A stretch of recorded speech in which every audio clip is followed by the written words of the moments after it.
Verano en Ícaro, por Arthur Charles Clarke. Cuando Colin Sherratt abrió los ojos luego del choque, no comprendió dónde estaba. Aparentemente se encontraba atrapado en algún tipo de vehículo, en la cima de una loma que descendía escarpadamente en todas direcciones. La superficie de la loma estaba chamuscada y ennegrecida, como si la hubiera barrido un gran fuego. Arriba, sobre un cielo azabache, se apiñaban las estrellas. Una de ellas colgaba como un sol, diminuto y brillante, muy abajo en el horizonte. ¿Sería el sol? ¿Estaría él tan lejos de la Tierra? No, imposible. Un fastidioso recuerdo le dijo que el Sol no estaba tan distante como para ser una mera estrella. El Sol estaba cerca, espantosamente cerca. Y con ese pensamiento recobró todos los sentidos. Sherrod supo exactamente qué era aquel sitio, y ese conocimiento fue tan terrible que casi volvió a desmayarse. Estaba más cerca del Sol de lo que había estado antes hombre alguno. Su dañada cápsula espacial no descansaba en una loma, sino en la empinada superficie curva de un mundo de solo 3 kilómetros de diámetro. Esa estrella brillante que se hundía velozmente en el oeste era la luz de Prometeo, la nave que lo había llevado a través de tantos millones de kilómetros. Prometeo flotaba entre las estrellas, preguntándose por qué su cápsula no había vuelto como una paloma mensajera a la percha. En pocos minutos habría desaparecido de la vista, cayendo bajo el horizonte en un perpetuo juego de escondidas con el sol. Ese era el juego que Sherratt había perdido. Todavía estaba en el lado nocturno del asteroide, en la fresca seguridad de la sombra, pero la corta noche terminaría pronto. El día de Ícaro, de solo 4 horas, avanzaba rápidamente hacia el terrible amanecer, cuando un sol 30 veces mayor del que brillaba sobre la Tierra haría saltar las rocas con su fuego. Sherrod sabía demasiado bien por qué todo su alrededor estaba quemado y ennegrecido. Ícaro se encontraba todavía a una semana de su perihelio, pero la temperatura, al mediodía, había llegado ya a 500 grados centígrados. Aunque este no era momento para el humor, recordó la descripción del capitán McClellan: el terreno más caliente de todo el sistema solar. La verdad de esa broma había sido probada, solo unos pocos días antes, por uno de esos experimentos simples y científicos, mucho más impresionantes que cualquier número de gráficas y lecturas de instrumentos. Poco antes del alba, alguien colocó un pedazo de madera en la cima de una de las lomas pequeñas. Sherratt miró desde la seguridad del lado nocturno, mientras los primeros rayos del sol naciente tocaban la cumbre. Cuando sus ojos se adaptaron a la súbita explosión de luz, vio que la madera ya había comenzado a ennegrecerse y carbonizarse. Si hubiera habido atmósfera, el palo habría estallado en llamas. Así era el amanecer en Ícaro. Sin embargo, cuando aterrizaron por primera vez en Ícaro, 5 semanas antes, al pasar la órbita de Venus, el calor no era insoportable. Prometeo alcanzó el asteroide cuando éste comenzaba a lanzarse hacia el Sol. Igualó la velocidad del pequeño mundo y aterrizó en su superficie tan suavemente como un copo de nieve. Un copo de nieve en Ícaro. ¡Qué pensamiento! Luego los científicos se desplegaron en forma de abanico a través de los 35 kilómetros cuadrados de dentado hierro-níquel que cubría la mayor parte de la superficie del asteroide, instalando instrumentos y supuestos de control, recogiendo muestras y haciendo infinitas observaciones. Todo había sido cuidadosamente planeado, años antes como parte de la década astrofísica internacional. Aquí había una oportunidad única para que una nave de investigación llegara a solo 27 millones de kilómetros del Sol, protegida de su furia por un escudo de roca y hierro de 3 kilómetros de ancho. A la sombra de Ícaro, la nave podía flotar, según alrededor del fuego central que calentaba todos los planetas y del cual dependía la existencia de toda vida. Como el Prometeo de leyenda que llevó el regalo del fuego a la humanidad, una nave con el mismo nombre volvería a la Tierra desde los planetas, cargada de secretos nunca imaginados. Hubo tiempo suficiente para colocar los instrumentos y hacer el reconocimiento topográfico antes que Prometeo tuviera que despegar, buscando la permanente sombra de la noche. Incluso entonces, los hombres viajando en diminutas cápsulas de autopropulsión, naves espaciales en miniatura de solo 3 metros de largo, podían trabajar en el lado nocturno durante una hora, mientras no fueran alcanzados por la ascendiente línea del amanecer. Esa había parecido una condición simple de cumplir, en un mundo donde el alba avanzaba a solo 1,5 kilómetros por hora.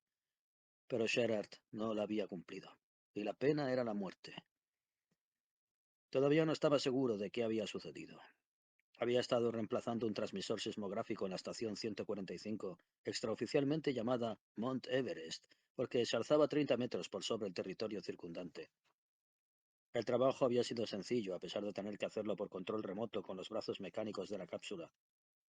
Sherrard era un experto en el manejo de esos brazos. Podía atar nudos con los dedos metálicos casi tan rápidamente como con los suyos de carne y hueso.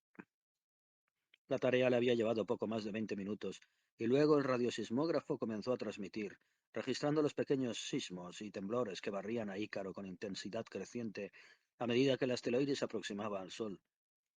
Saber que había hecho un aporte gigantesco de conocimientos no lo satisfacía ahora. Luego de verificar las señales, reemplazó cuidadosamente las pantallas solares alrededor del instrumento.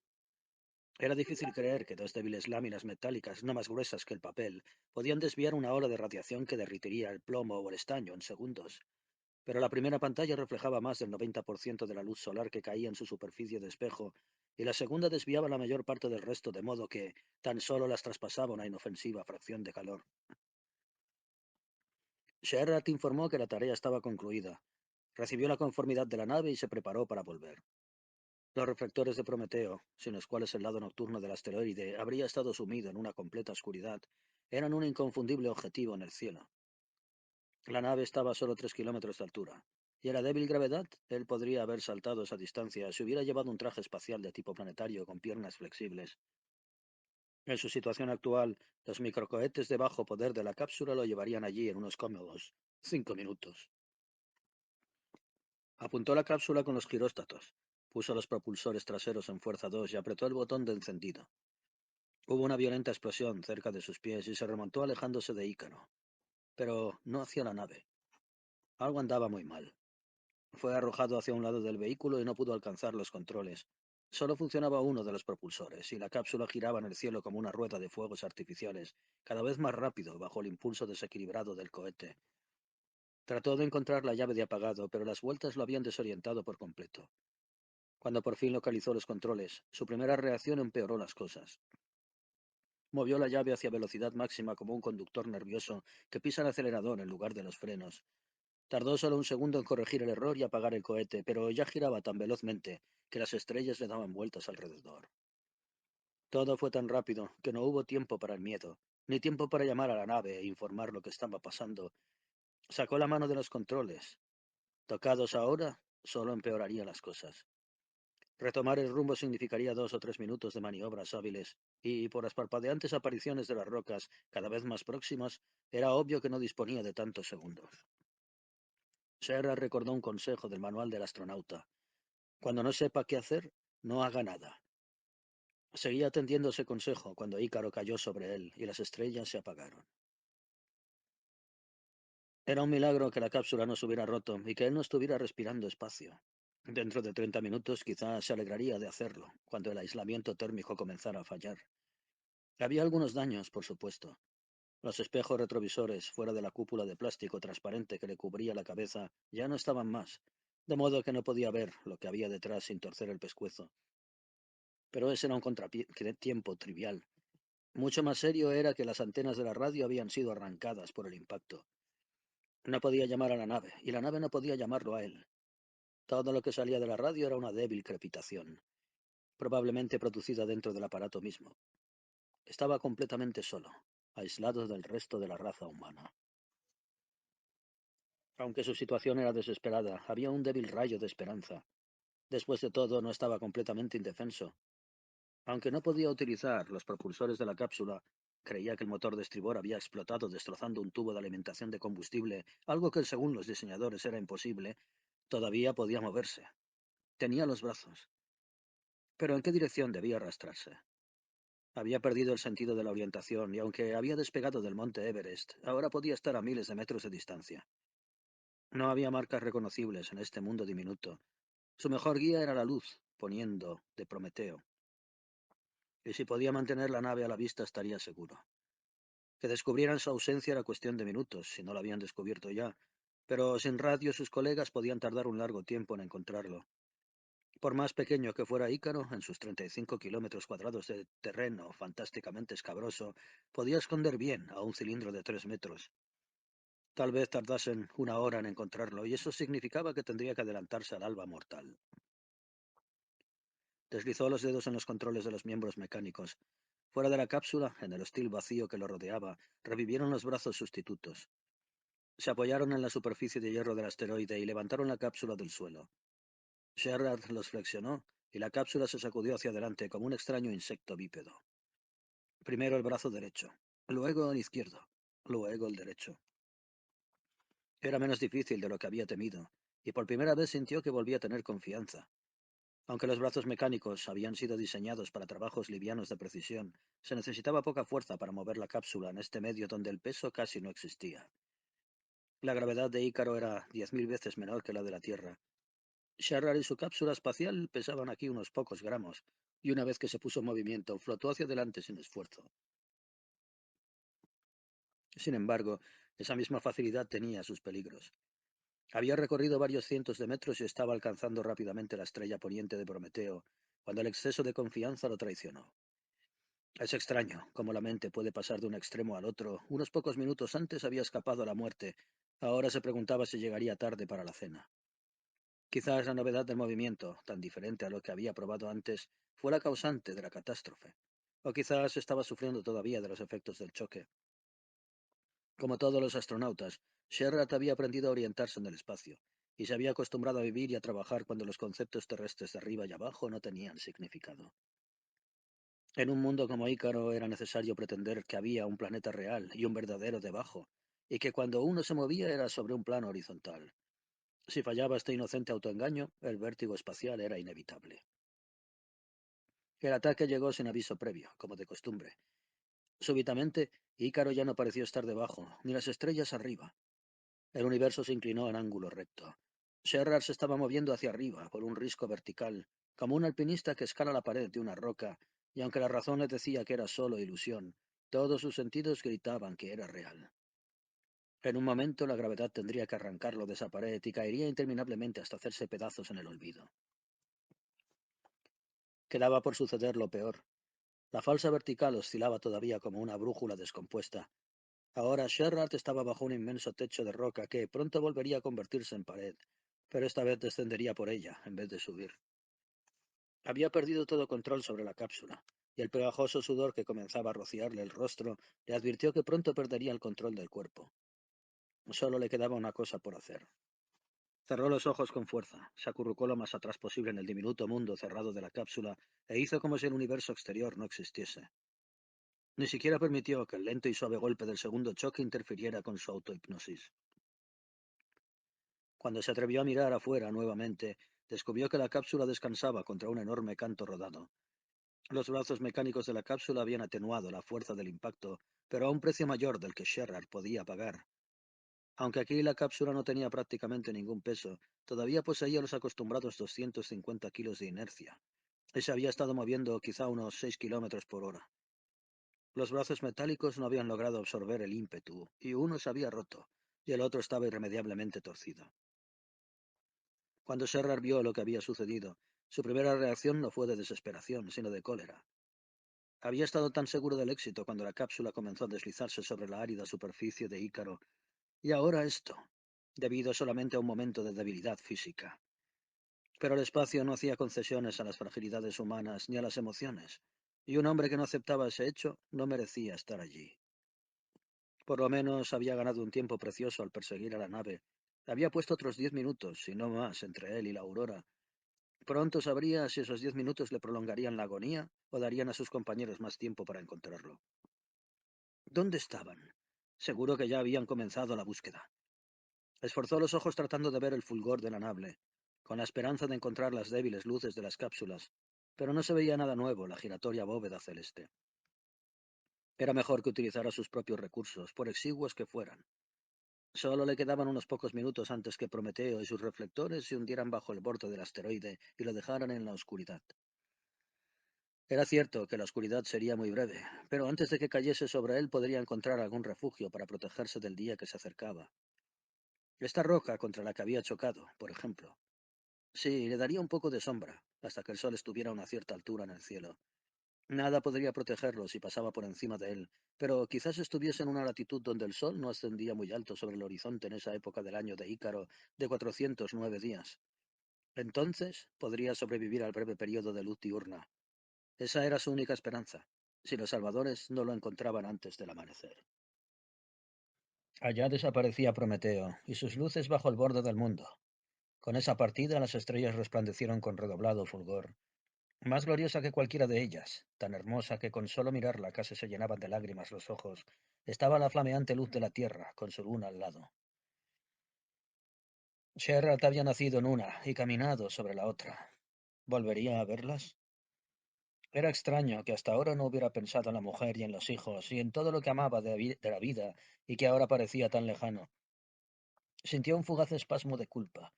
Los lazos afectivos no estaban debilitados, ni siquiera por los 150 millones de kilómetros que ahora los separaban de la familia. Esa distancia no tenía ningún significado.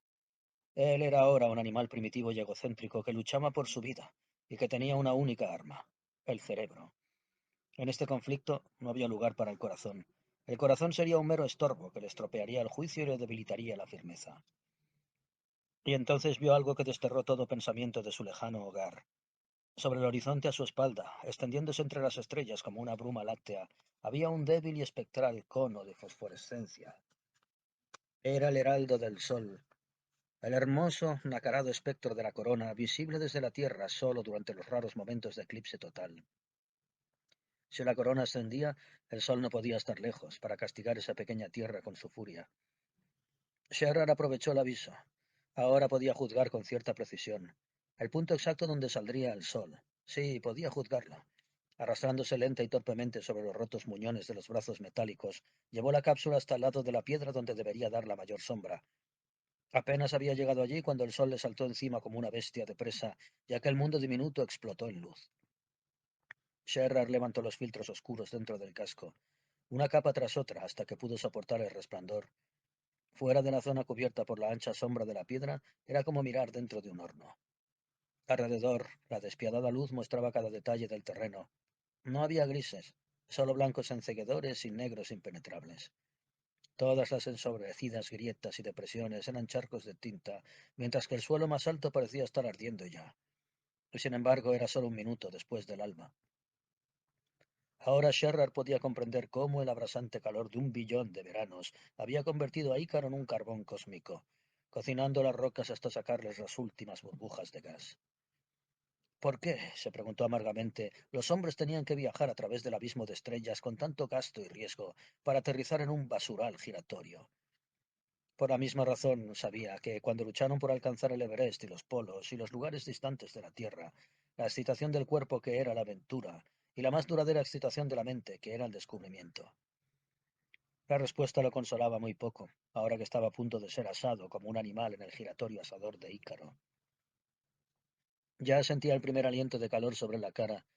La gran piedra contra la cual se apoyaba lo protegía de los rayos directos del sol, pero el resplandor que reflejaban las llameantes rocas cercanas lo golpeaba a través del plástico transparente de la cúpula.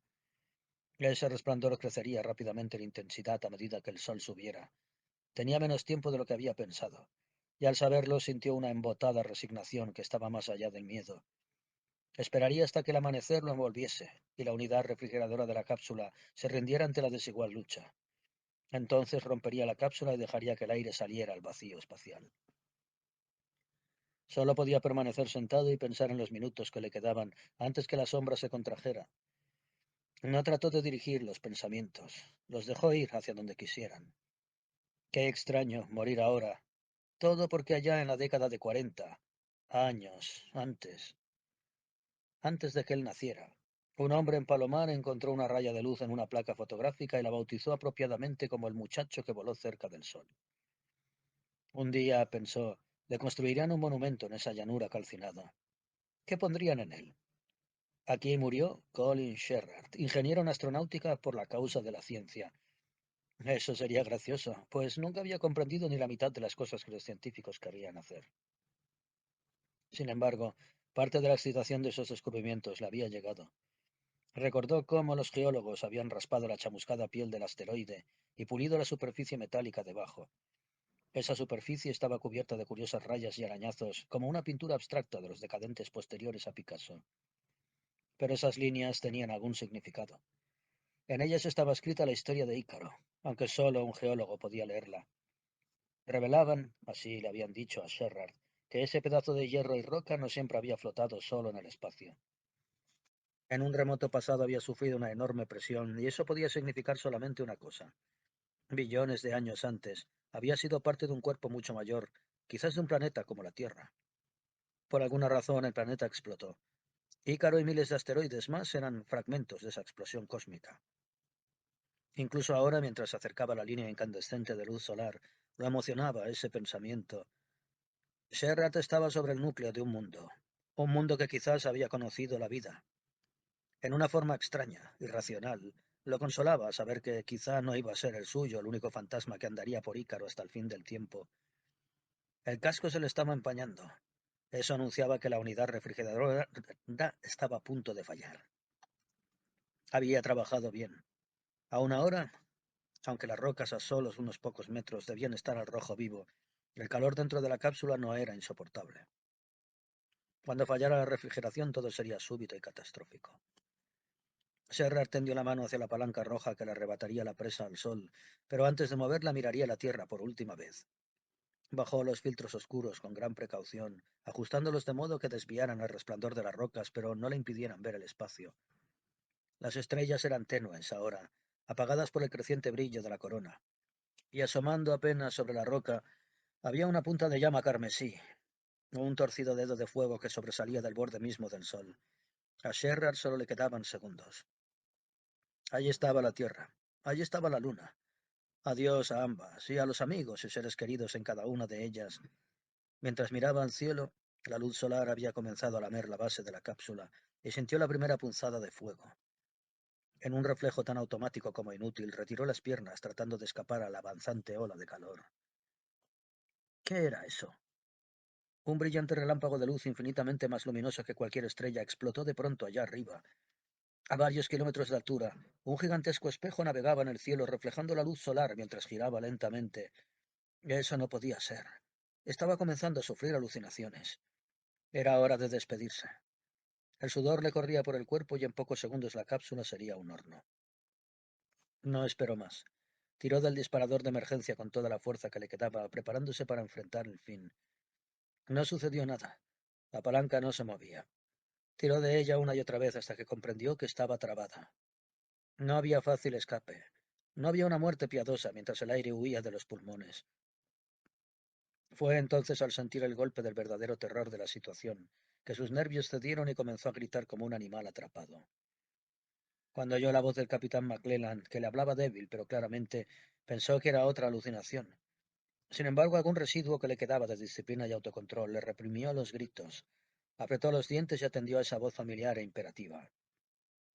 Sherrard, aguante, hombre. Lo hemos localizado, pero siga gritando. Aquí estoy, gritó Sherrard. Pero apúrense, por el amor de Dios, me estoy quemando. En las profundidades de lo que quedaba de su mente racional, comprendió lo que había sucedido. Alguna débil sombra de señal se escapaba de las antenas rotas, y los que lo buscaban habían oído sus gritos del mismo modo que él escuchaba sus voces. Eso significaba que debían de estar muy cerca, y saberlo le dio nuevas fuerzas. Miró a través del humeante plástico de la cúpula, buscando una vez más aquel imposible espejo en el cielo. Allí estaba otra vez, y ahora entendió que la desconcertante perspectiva del espacio le había engañado a los sentidos. El espejo no estaba a kilómetros de distancia, ni era enorme. Estaba casi encima suyo y se movía rápidamente. Sherrard todavía estaba gritando cuando el espejo se deslizó ante la cara del sol naciente, y su bendita sombra cayó sobre él como un viento fresco que soplara desde el corazón del invierno sobre kilómetros de nieve y hielo. Ahora que estaba tan cerca, lo reconoció inmediatamente. Era una gran pantalla de hoja metálica contra la radiación que sin duda habían arrebatado apresuradamente a un puesto de instrumentos. Los amigos habían estado buscándolo en la seguridad de la sombra de esa pantalla. Una cápsula para trabajos fuertes, de 2 plazas, sostenía allá arriba el centelleante escudo con un grupo de brazos, y tendía otro hacia él. Aún a través de la empañada cúpula y de la ola de calor que todavía le debilitaba los sentidos, reconoció el rostro ansioso del capitán McClellan que lo miraba desde la otra cápsula. De modo que así era el nacimiento, pues realmente había vuelto a nacer. Estaba demasiado exhausto para agradecer, eso vendría después, pero al alejarse de las rocas ardientes sus ojos buscaron y encontraron la brillante estrella de la tierra. Aquí estoy, dijo silenciosamente. De vuelta. de vuelta a disfrutar y apreciar todas las bellezas del mundo que había creído perdido para siempre. No, no todas. Nunca más disfrutaría del verano. El viento del sol, por Arthur Charles Clarke. El enorme disco de la vela se tensó en el aparejo, hinchada por el viento que soplaba entre los mundos. Dentro de 3 minutos empezaría la regata, aunque ahora John Merton se sentía relajado, sereno, como no lo había estado en ningún momento durante el año anterior. Sucediera lo que sucediera, cuando el Comodoro diese la señal de partida, tanto si el Diana le llevaba a la victoria o a la derrota, él había cumplido su ambición. Después de haberse pasado toda la vida diseñando naves para otros, ahora podía patronear la suya propia. Tiempo, menos 2 minutos, dijo la radio de la cabina. Por favor, confirmen si están preparados.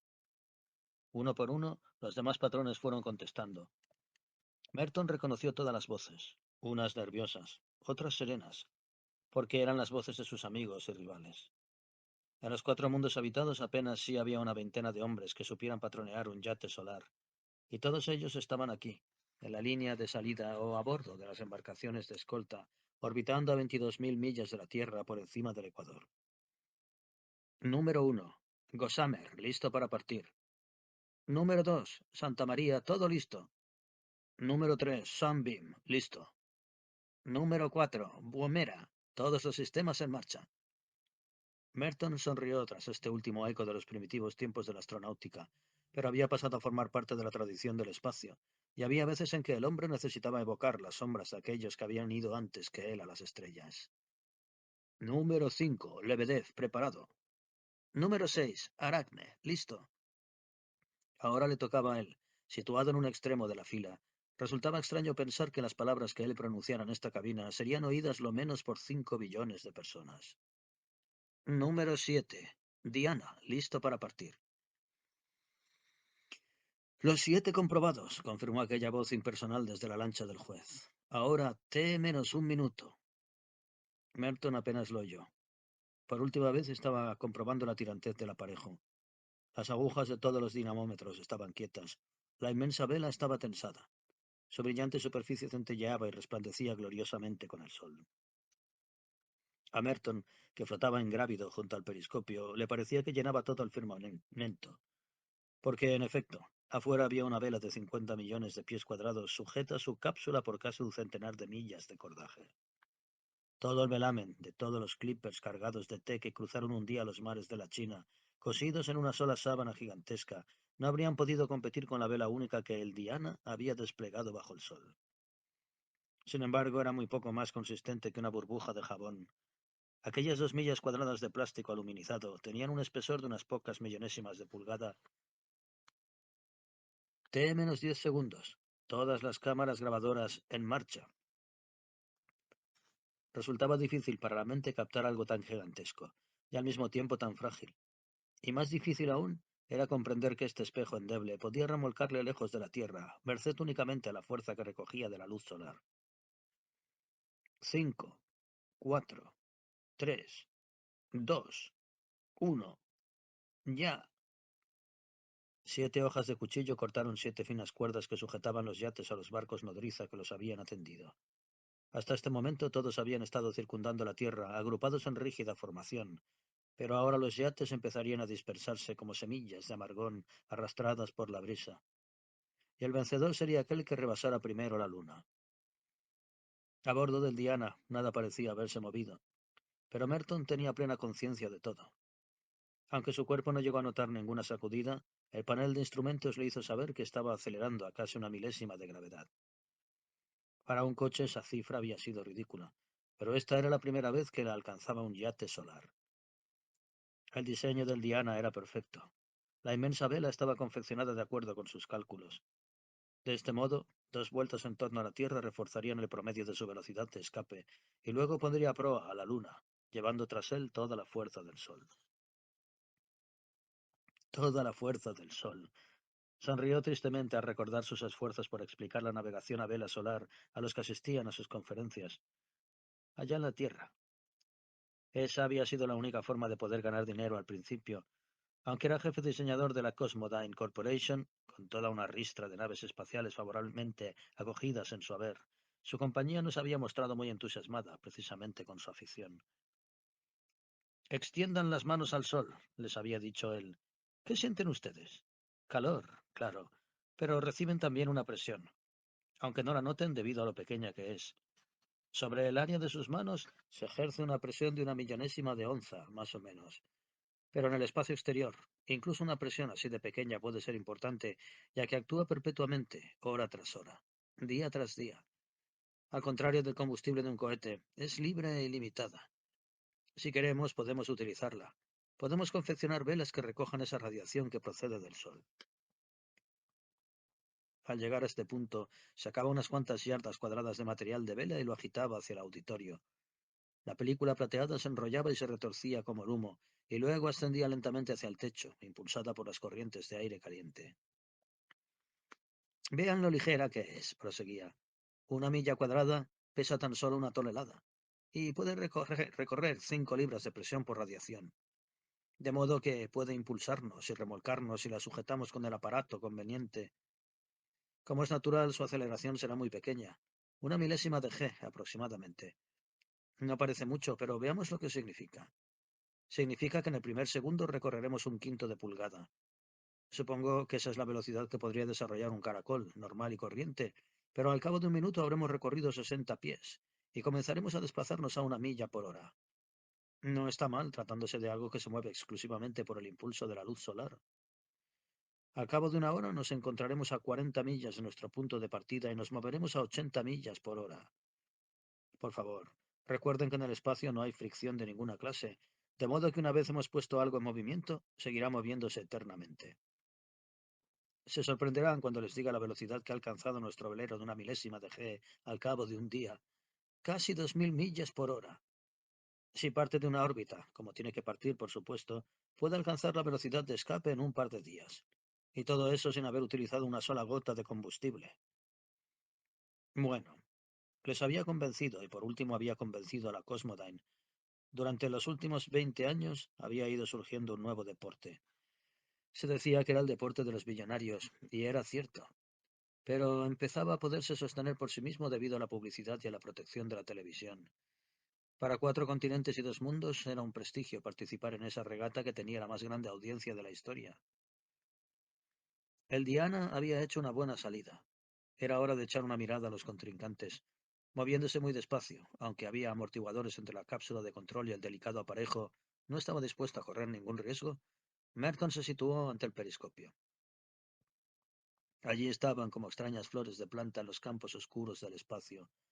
El más próximo, el Santa María de Sudamérica, se hallaba solo a 50 millas de distancia. Tenía un gran parecido en la cometa de un niño, pero era una cometa cuyos lados medían más de una milla. Más lejos, el Lebedev de la Universidad de Astrograd se asemejaba a una cruz de Malta. Las velas que formaban sus 4 brazos podían terciarse evidentemente para variar el rumbo. En contraste, el Woomera de la Federación de Australasia era un simple paracaídas de 4 millas de circunferencia. El Aracne de la General Spacecraft, como su nombre sugería, parecía una tela de araña, y había sido tejido según los mismos principios mediante lanzaderas robots que desplegaban su trabajo en espiral a partir de un punto central. El Gossamer de la Eurospace Corporation era de idéntico diseño, si bien de una escala ligeramente inferior, y el Sunbeam de la República de Marte consistía en un anillo con un agujero central de media milla de diámetro, que giraba lentamente de manera que la fuerza centrífuga le confería su rigidez. Era una vieja idea, pero nadie la había llevado a la práctica, y Merton estaba seguro de que los colonos se verían en apuros cuando empezara a girar. Desde luego no tendrían problemas durante las 6 primeras horas, mientras los yates se movieran a lo largo del primer cuarto de su lenta y majestuosa órbita de 24 horas. Aquí, en el principio de la regata, marchaban todos en dirección exactamente opuesta al sol. Iban, por así decir, delante del viento solar. Había que aprovechar al máximo esa etapa, antes de que las embarcaciones girasen en dirección a la otra cara de la Tierra y pusieran proa de vuelta hacia el sol. Es el momento, se dijo Merton, de hacer una primera verificación, ahora que no hay dificultades de navegación. Por medio del periscopio llevó a cabo un minucioso examen de la vela, concentrándose en los puntos donde la firmaba la jarcia.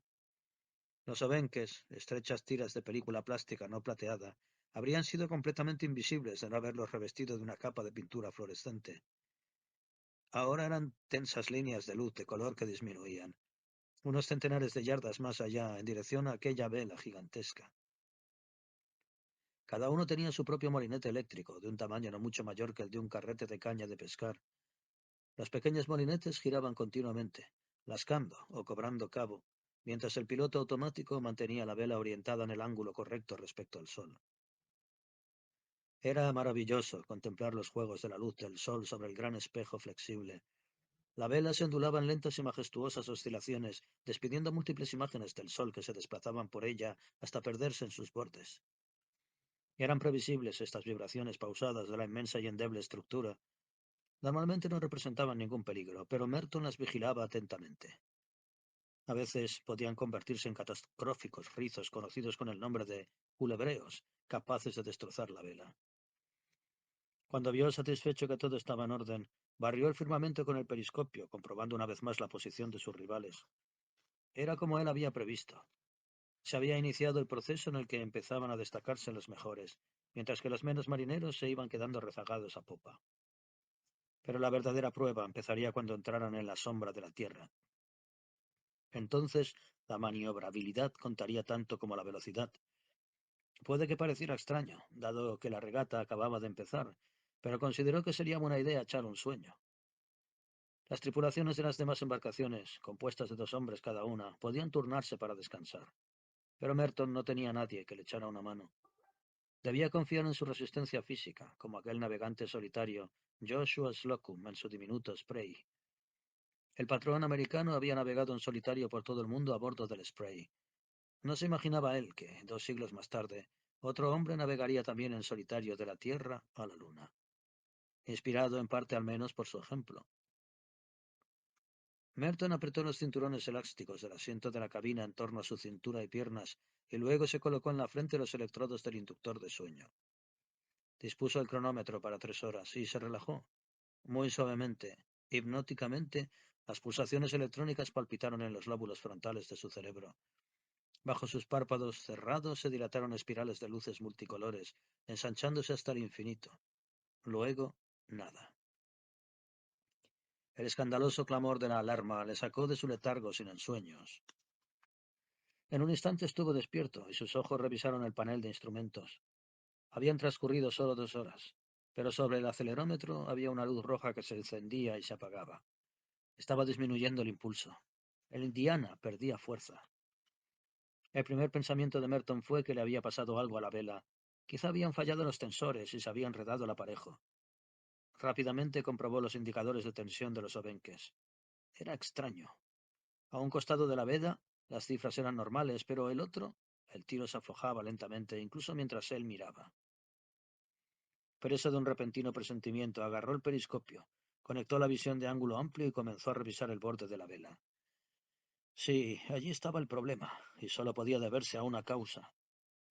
Una sombra inmensa y angulosa había empezado a deslizarse por el fulgor plateado de la vela. La oscuridad se cernía sobre el Diana, como si pasara una nube entre la embarcación y el sol. Y en la oscuridad, privado de los rayos que lo impulsaban, el yate perdía su fuerza y se desplazaba impotente en el espacio. Pero, naturalmente, aquí, a más de 20.000 millas de la Tierra, no había nubes. De haber una sombra tenía que ser producida por el hombre. Merton se sonrió mientras giraba el periscopio hacia el sol, conectando los filtros que le permitían mirar directamente su faz resplandeciente sin cegarle. Maniobra cuarta, murmuró para sus adentros. Veremos quién es más listo en esta treta. Parecía como si un planeta gigantesco estuviera cruzando la cara del sol. Un inmenso disco negro había mordido profundamente en su borde. 20 millas a popa, el Gossamer trataba de efectuar un eclipse artificial, especialmente a beneficio del Diana. La maniobra era perfectamente lícita. En los tiempos de las carreras oceánicas, los patrones habían intentado a menudo quitarse el viento unos a otros. Con un poco de suerte, podían dejar descolgado a tu rival con las velas caídas, y sacarle una sustanciosa ventaja antes de que pudiera enmendar el entuerto. Merton no tenía intención de dejarse coger tan fácilmente. Había tiempo de sobra para llevar a cabo una maniobra de evasión. Las cosas sucedían muy lentamente cuando se navegaba en un velero solar. Tendrían que transcurrir lo menos 20 minutos antes de que el Gossamer rodeara completamente la cara del Sol, dejándole a él sumido en la oscuridad. La minúscula computadora del Diana, del tamaño de una caja de cerillas pero equivalente a 1 millar de matemáticos humanos, estudió el problema durante un segundo y dio la respuesta. Tenía que abrir los paneles de control 3 y 4, hasta que la vela hubiera adquirido otros 20 grados de inclinación. Luego la presión de la radiación le apartaría de la peligrosa sombra del Gossamer, volviendo a recibir entonces plenamente el soplo del sol. Era una lástima interrumpir ahora la labor del piloto automático que tan cuidadosamente programado tenía para alcanzar la máxima velocidad. Pero, en definitiva, él estaba aquí para eso. Esto era lo que hacía el yachtsing solar, un deporte, más que una batalla entre computadoras. Habían quedado fuera de control los Obenques 1 y 6, y ondulaban lentamente como serpientes soñolientas al perder momentáneamente su tirantez.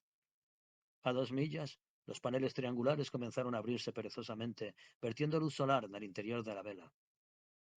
Sin embargo, durante un buen rato nada pareció haber cambiado. Era muy difícil acostumbrarse a este mundo de movimiento lento en el que había que esperar minutos enteros para que se hicieran visibles a los ojos los efectos de una maniobra. Después, Merton vio cómo se inclinaba la vela hacia el sol, y cómo se deslizaba inofensiva a la sombra del Gossamer y se perdía su cono de oscuridad en la tiniebla aún más profunda del espacio. Mucho antes de que la sombra se hubiera desvanecido y quedara claro una vez más el disco del sol, el Diana volvió a su primitiva inclinación y reemprendió el rumbo que llevaba anteriormente. Este nuevo impulso lo alejaría del peligro. No debía sobrepasarse y virar en exceso, pues eso alteraría todos sus cálculos. Esa era otra de las reglas difíciles de aprender.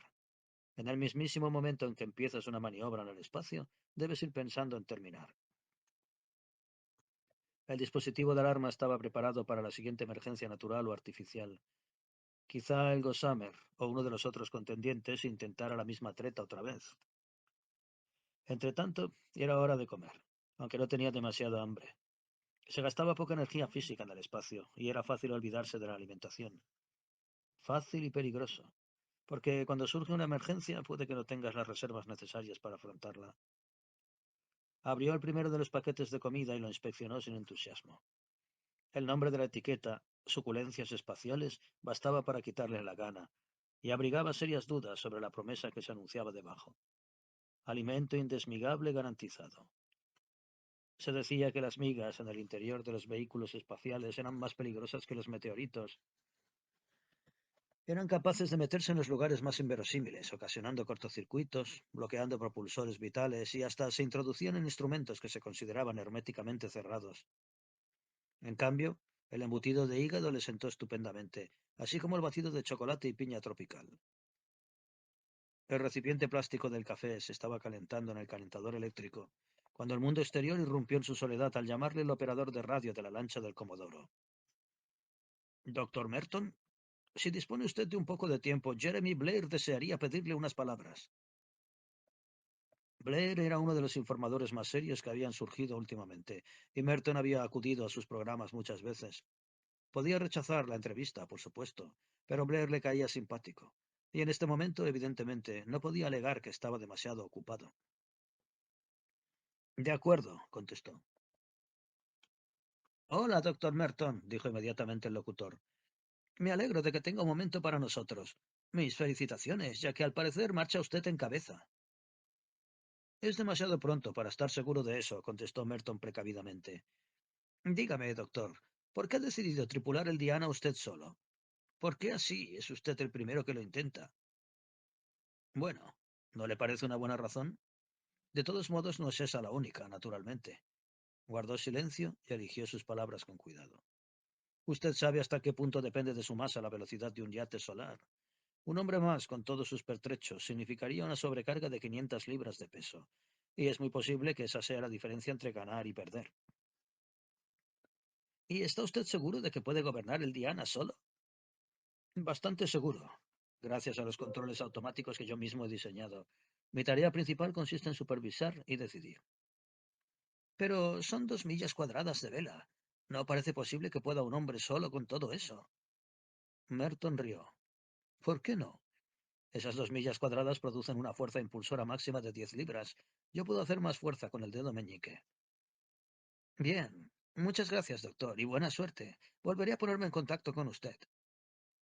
Tras despedirse el locutor, Merton se sintió un poco avergonzado de sí mismo, porque su respuesta había sido parcialmente verdadera, y estaba seguro de que Blair era lo suficientemente sagaz como para haberse dado cuenta. Había una razón concreta por la que él estaba aquí solo en el espacio. Durante casi 40 años había trabajado en equipos de cientos y hasta de miles de hombres, ayudando a diseñar complicados vehículos que jamás habían visto la luz. Durante los últimos 20 años, había dirigido uno de dichos equipos y había visto cómo sus creaciones se remontaban hacia las estrellas.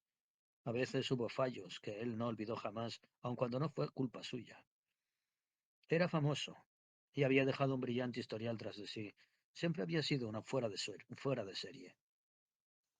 Esta era la última oportunidad de que disponía para intentar una proeza individual y no iba a compartirla con nadie.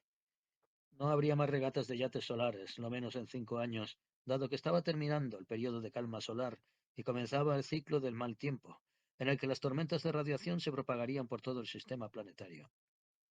Cuando volviera el tiempo idóneo, para que estas embarcaciones frágiles y sin protección se aventuraran a recorrer las alturas, sería ya demasiado viejo, si es que efectivamente no lo era ya.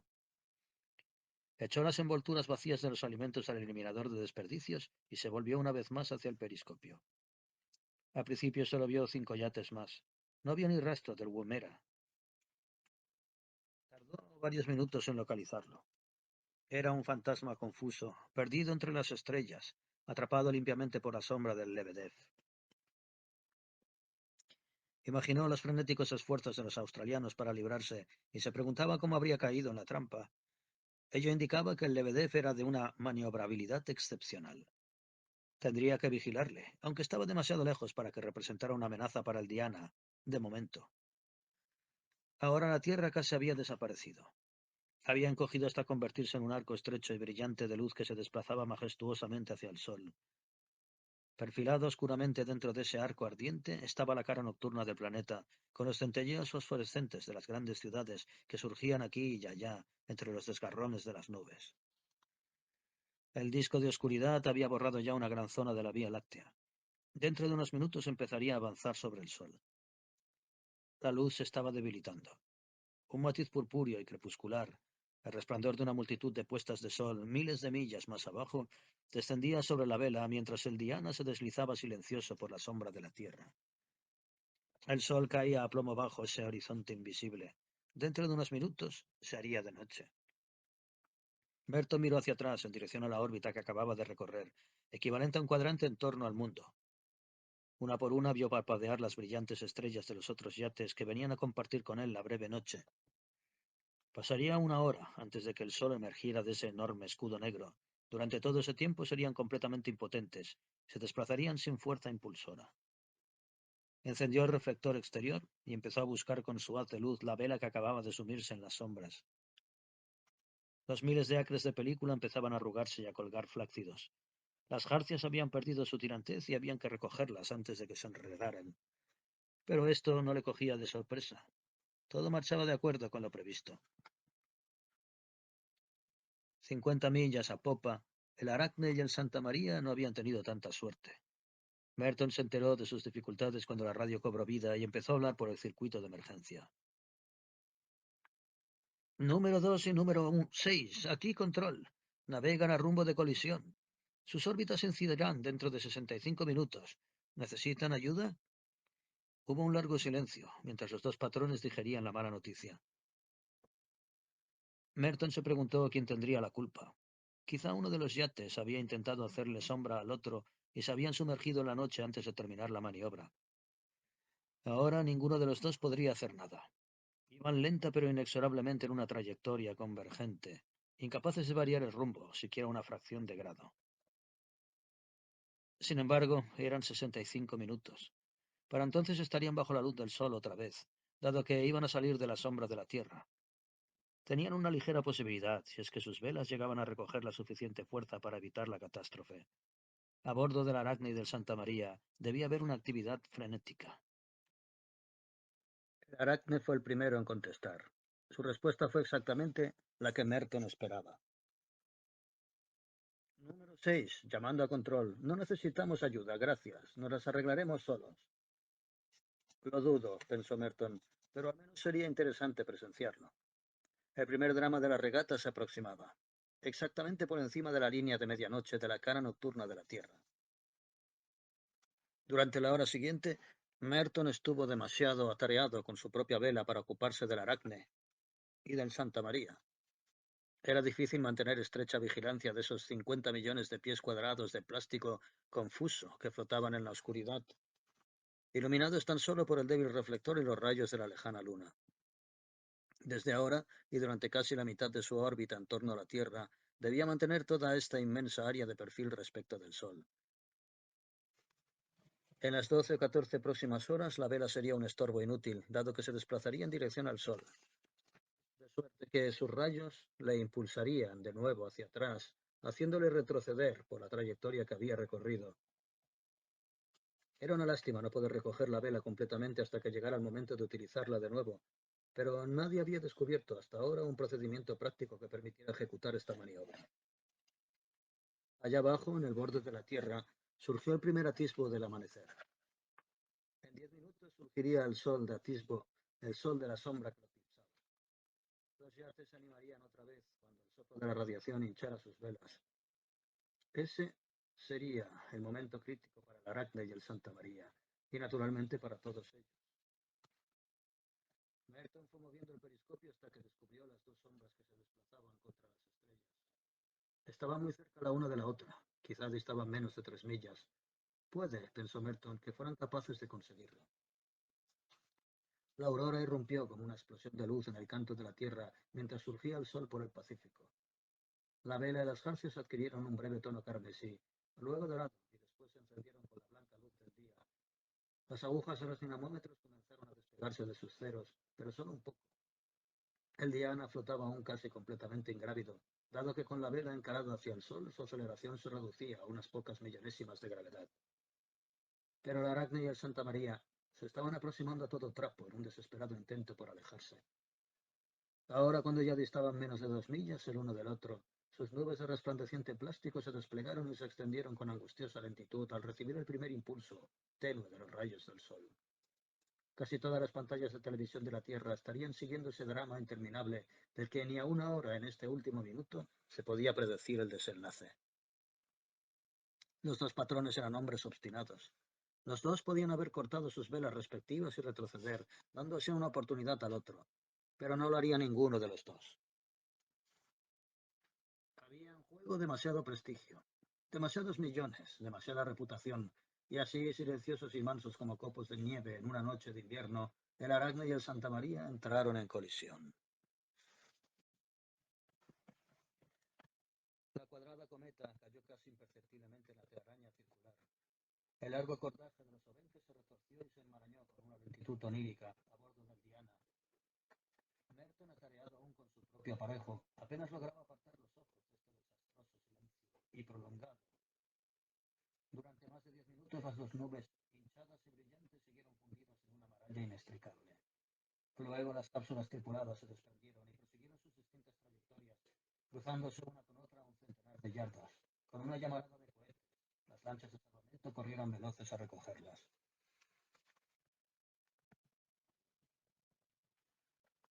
A los pocos minutos, de 5 quedaron reducidos a 4. Desde el principio Merton había tenido sus dudas sobre las lentas evoluciones del Sunbeam. Ahora vio que estaban justificadas. La nave marciana no había podido virar correctamente. Su giro le había dado demasiada estabilidad. El anillo inmenso de su vela se estaba orientando de cara al sol en vez de colocarse de perfil a él. Estaba siendo impelido hacia atrás por sus mismas trayectorias casi al máximo de su aceleración. Eso era lo más exasperante que le podía suceder a un patrón. Era incluso peor que una colisión, ya que la culpa la tenía únicamente él. Pero nadie sentiría mucha simpatía por estos colonos frustrados al verles perderse lentamente hacia popa. Se habían dado demasiado aire de superioridad antes de la regata, y lo que ahora les estaba pasando era de una justicia poética.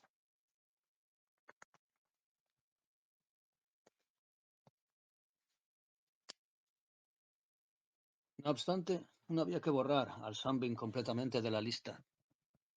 Con casi medio millón de millas todavía por recorrer, podían aún reintegrarse a la regata. Desde luego, si se daban unas cuantas casualidades más, podía ser el único en entrar en la meta, No sería la primera vez. Las 12 horas siguientes transcurrieron sin incidencias, mientras la Tierra fue creciendo desde su fase nueva a la llena. Había poco que hacer, en tanto la flotilla se deslizaba por la mitad de la órbita en la que se veía privada de impulso. Pero Merton no dejó de correr el tiempo a lo tonto. Durmió algunas horas, hizo 2 comidas, tomó anotaciones en el cuaderno de bitácora y participó en varias entrevistas radiofónicas más, pero la mayor parte del tiempo la pasó disfrutando de esa sensación de flotar en ingrávido relajamiento, lejos de todas las preocupaciones de la Tierra, sintiéndose feliz como no lo había sido desde hacía muchos años.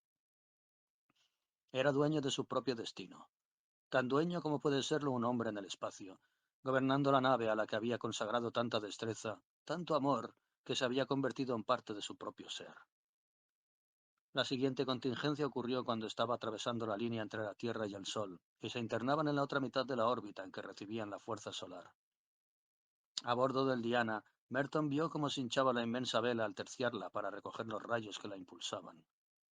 Comenzó a aumentar la aceleración, contada en microsegundos, aunque tardaría horas en llegar a su valor máximo.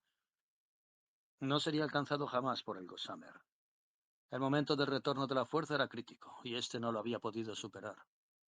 El comentario que hizo Blair por radio, la cual había dejado Merton conectada a bajo volumen, le alertó con la noticia: «¡Hola! ¡El Gossamer culebrea!». Se precipitó hacia el periscopio, pero al principio no vio nada anormal en el inmenso disco circular de la vela del Gossamer.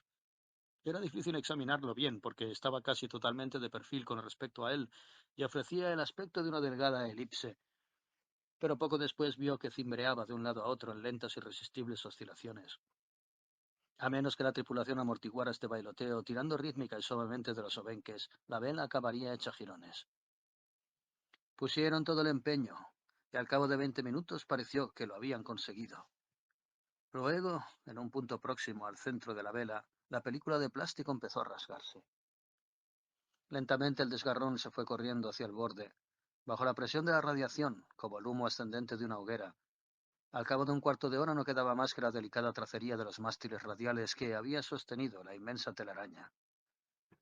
Una vez más surgieron las llamaradas de los cohetes al pasar una lancha de salvamento para rescatar la cápsula del Gossamer y a su desalentada tripulación. «Nos estamos quedando solos aquí, ¿eh?», dijo una voz amistosa por el comunicador de nave a nave. «Tú no, Dimitri», replicó Merton. «Tú aún tienes compañía ahí, en el límite del campo. Yo sí que estoy solo aquí delante». No era una baladronada.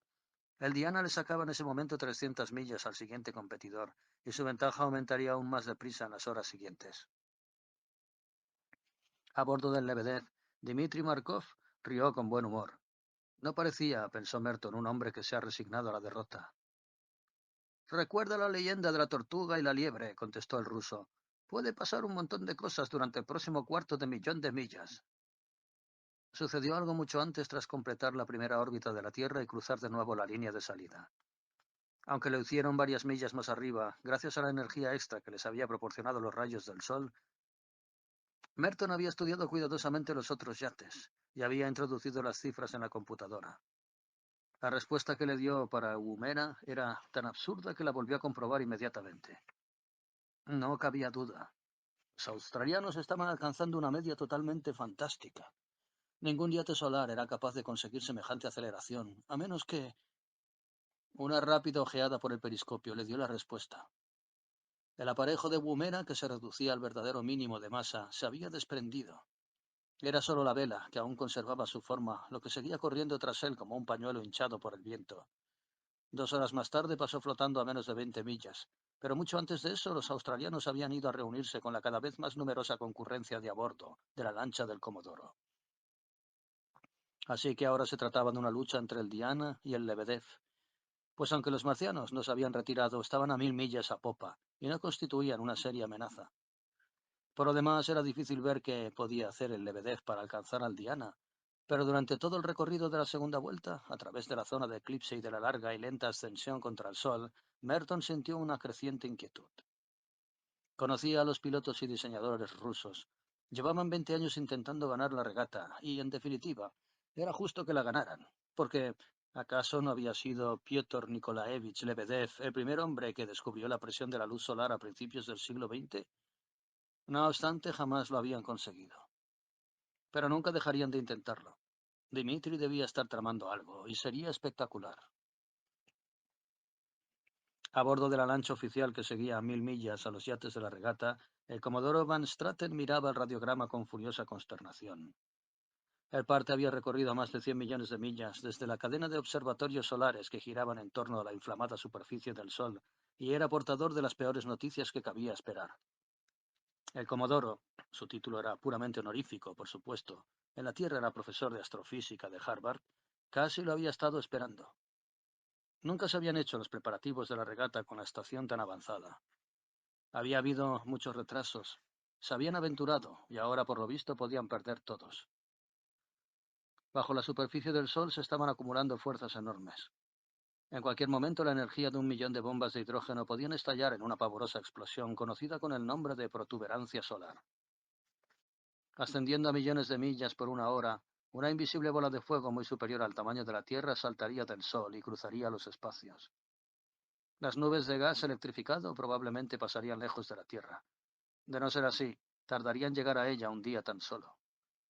Las naves espaciales podían protegerse con sus escudos y sus poderosas pantallas magnéticas, pero los yates solares, de construcción liviana, con sus paredes del espesor del papel, estaban indefensos ante tal amenaza.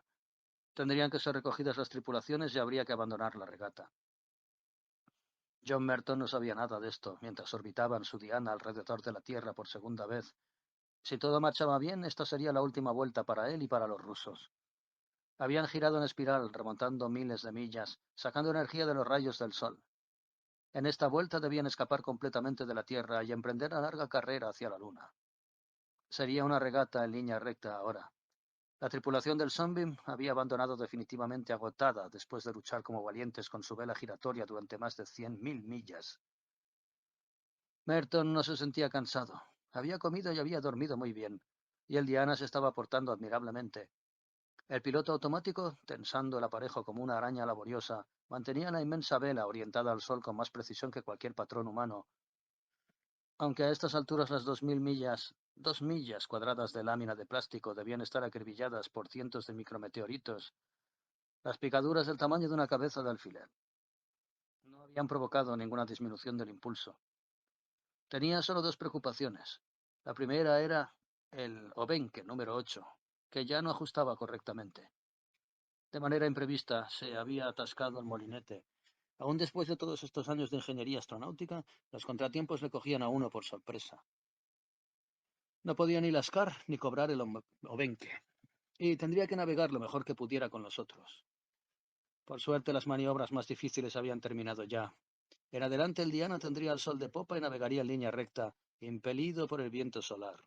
Y como solían decir los marineros de los viejos tiempos, es muy difícil gobernar una embarcación cuando el viento sopla por encima de tu hombro. Su otra preocupación era el Lebedev, que seguía pisándole los talones 300 millas más atrás.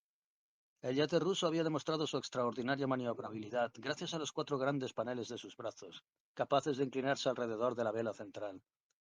Sus virajes al circunvalar la Tierra habían sido ejecutados con soberbia precisión, pero para aumentar su maniobrabilidad había tenido que sacrificar algo su velocidad. No se podían tener las dos cosas. A la larga, navegando en línea recta, Merton tenía que salir victorioso con el suyo. Sin embargo, no podía estar seguro de esa victoria hasta que en el espacio de 3 o 4 días el Diana cruzara la cara oscura de la Luna. Y entonces, a las 50 horas de regata, justo al terminar la segunda órbita en torno a la Tierra, Markov sacó a relucir su pequeña sorpresa.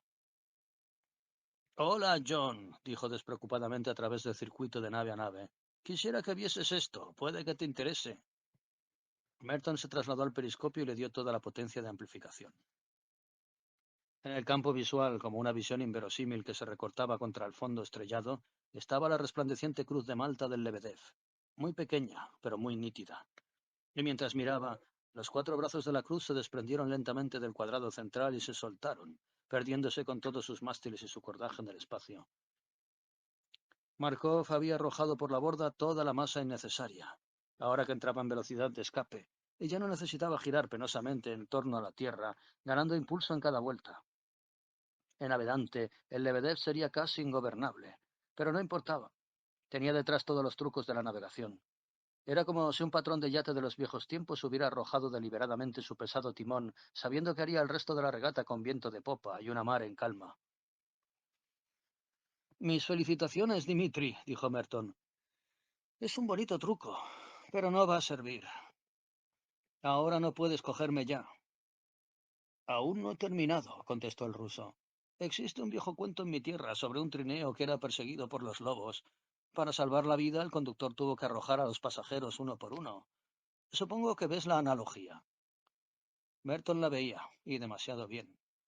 En esta etapa final, Dimitri no necesitaba ya su copiloto. El Lebedev podía realmente arrojar todo su lastre para entrar en combate. Alexis no se va a sentir muy contento con eso, replicó Merton. Además, va contra el reglamento. Alexis no está muy contento, pero aquí el patrón soy yo. Tendrá que esperar unos 10 minutos hasta que le recoja el Comodoro. Y el reglamento no dice nada sobre el número de la tripulación. Debería saberlo. Merton no contestó. Estaba demasiado ocupado haciendo apresurados cálculos basados en lo que deducía él del diseño del Lebedev. Al terminar sabía que la regata no estaba ganada aún por ninguno de los dos. El Lebedev le alcanzaría justo en el momento en que calculaba él rebasar la luna. Pero el resultado de la regata se había decidido ya a 90 millones de millas. En el Observatorio Solar 3, en la órbita de Mercurio, los instrumentos automáticos registraron la historia entera de la protuberancia. 100 millones de millas cuadradas de la superficie solar había estallado con fluria blanquiazul, que en comparación el resto del disco palideció, tornándose una brasa mortecina. De ese infierno tumultuoso, retorciéndose y girando como una criatura viva en los campos magnéticos de su propia creación, se elevó el plasma electrizado de la enorme protuberancia. Ante ella, desplazándose a la velocidad de la luz, corrió la anunciadora llamarada de rayos X y ultravioleta. Tardaría 8 minutos en llegar a la Tierra y era relativamente inofensiva.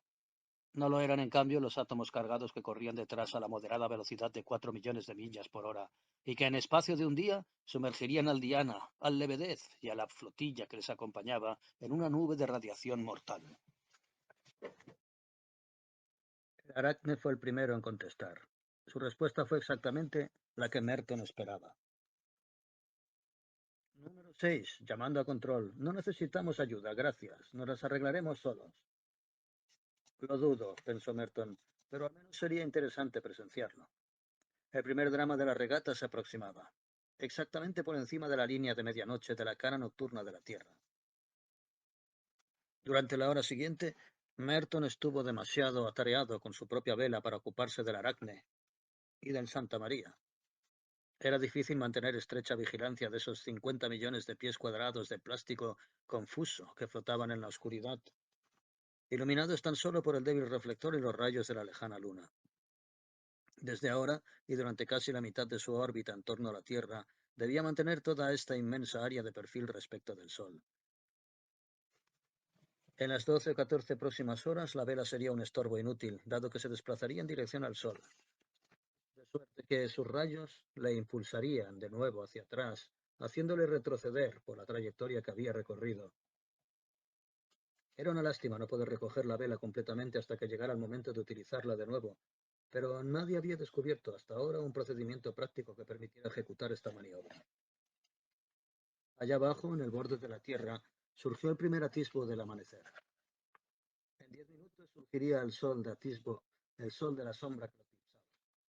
Los yates se animarían otra vez cuando el soplo de la radiación hinchara sus velas. Ese sería el momento crítico para el Aracne y el Santa María, y naturalmente para todos ellos. Merton fue moviendo el periscopio hasta que descubrió las dos sombras que se desplazaban contra las estrellas.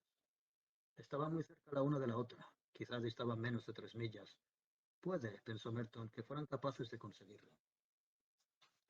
La aurora irrumpió como una explosión de luz en el canto de la Tierra mientras surgía el sol por el Pacífico.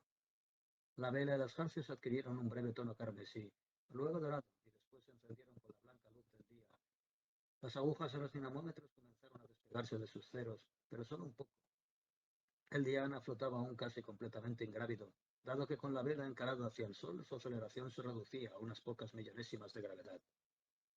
Pero el Aracne y el Santa María se estaban aproximando a todo trapo en un desesperado intento por alejarse. Ahora, cuando ya distaban menos de 2 millas el uno del otro, Sus nubes de resplandeciente plástico se desplegaron y se extendieron con angustiosa lentitud al recibir el primer impulso tenue de los rayos del sol. Casi todas las pantallas de televisión de la Tierra estarían siguiendo ese drama interminable del que ni a una hora en este último minuto se podía predecir el desenlace. Los dos patrones eran hombres obstinados. Los dos podían haber cortado sus velas respectivas y retroceder, dando así una oportunidad al otro, pero no lo haría ninguno de los dos. Había en juego demasiado prestigio, demasiados millones, demasiada reputación, y así, silenciosos y mansos como copos de nieve en una noche de invierno, el Aracne y el Santa María entraron en colisión. La cuadrada cometa cayó casi imperceptiblemente en la telaraña circular. El largo cordaje de los obenques se retorció y se enmarañó con una lentitud onírica a bordo del Diana. Merton, atareado aún con su propio aparejo, apenas lograba apartar los ojos de este desastroso silencio y prolongado. Durante más de 10 minutos las dos nubes, hinchadas y brillantes, siguieron fundidas en una maraña inextricable. Luego las cápsulas tripuladas se desprendieron y prosiguieron sus distintas trayectorias, cruzándose una con otra a un centenar de yardas. Con una llamarada de cohetes, las lanchas de salvamento corrieron veloces a recogerlas.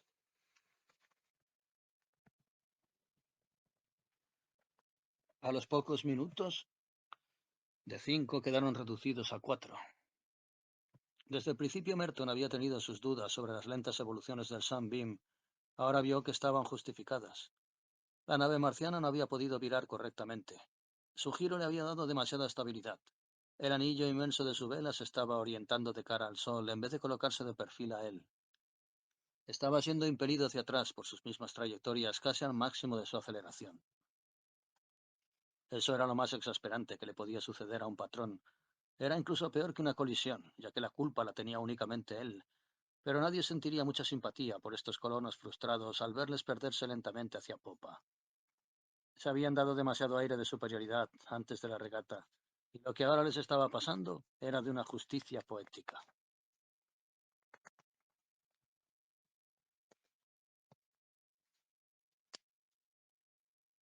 No obstante, no había que borrar al Sunbeam completamente de la lista. Con casi medio millón de millas todavía por recorrer, podían aún reintegrarse a la regata. Desde luego, si se daban unas cuantas casualidades más, podía ser el único en entrar en la meta. No sería la primera vez. Las 12 horas siguientes transcurrieron sin incidencias, mientras la Tierra fue creciendo desde su fase nueva a la llena. Había poco que hacer, en tanto la flotilla se deslizaba por la mitad de la órbita en la que se veía privada de impulso. Pero Merton no dejó de correr el tiempo a lo tonto. Durmió algunas horas, hizo 2 comidas, tomó anotaciones en el cuaderno de bitácora y participó en varias entrevistas radiofónicas más, pero la mayor parte del tiempo la pasó disfrutando de esa sensación de flotar en ingrávido relajamiento, lejos de todas las preocupaciones de la Tierra, sintiéndose feliz como no lo había sido desde hacía muchos años. Era dueño de su propio destino, tan dueño como puede serlo un hombre en el espacio, gobernando la nave a la que había consagrado tanta destreza, tanto amor, que se había convertido en parte de su propio ser. La siguiente contingencia ocurrió cuando estaba atravesando la línea entre la Tierra y el Sol, y se internaban en la otra mitad de la órbita en que recibían la fuerza solar. A bordo del Diana, Merton vio cómo se hinchaba la inmensa vela al terciarla para recoger los rayos que la impulsaban. Comenzó a aumentar la aceleración, contada en microsegundos, aunque tardaría horas en llegar a su valor máximo. No sería alcanzado jamás por el Gossamer. El momento del retorno de la fuerza era crítico, y este no lo había podido superar. El comentario que hizo Blair por radio, la cual había dejado Merton conectada a bajo volumen, le alertó con la noticia: «¡Hola! ¡El Gossamer culebrea!». Se precipitó hacia el periscopio, pero al principio no vio nada anormal en el inmenso disco circular de la vela del Gossamer.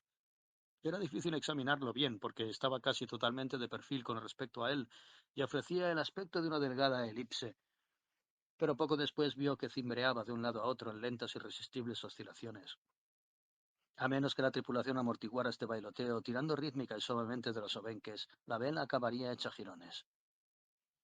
Pusieron todo el empeño, y al cabo de 20 minutos pareció que lo habían conseguido. Luego, en un punto próximo al centro de la vela, la película de plástico empezó a rasgarse. Lentamente el desgarrón se fue corriendo hacia el borde, bajo la presión de la radiación, como el humo ascendente de una hoguera. Al cabo de un cuarto de hora no quedaba más que la delicada tracería de los mástiles radiales que había sostenido la inmensa telaraña. Una vez más surgieron las llamaradas de los cohetes al pasar una lancha de salvamento para rescatar la cápsula del Gossamer y a su desalentada tripulación. «Nos estamos quedando solos aquí, ¿eh?», dijo una voz amistosa por el comunicador de nave a nave. «Tú no, Dimitri», replicó Merton. «Tú aún tienes compañía ahí, en el límite del campo. Yo sí que estoy solo aquí delante». No era una baladronada. El Diana le sacaba en ese momento 300 millas al siguiente competidor, y su ventaja aumentaría aún más deprisa en las horas siguientes. A bordo del Lebedev, Dmitri Markov rió con buen humor. No parecía, pensó Merton, un hombre que se ha resignado a la derrota. «Recuerda la leyenda de la tortuga y la liebre», contestó el ruso. «Puede pasar un montón de cosas durante el próximo cuarto de millón de millas». Sucedió algo mucho antes tras completar la primera órbita de la Tierra y cruzar de nuevo la línea de salida.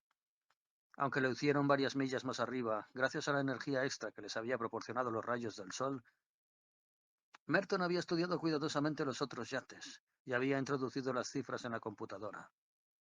La respuesta que le dio para Woomera era tan absurda que la volvió a comprobar inmediatamente. No cabía duda. Los australianos estaban alcanzando una media totalmente fantástica.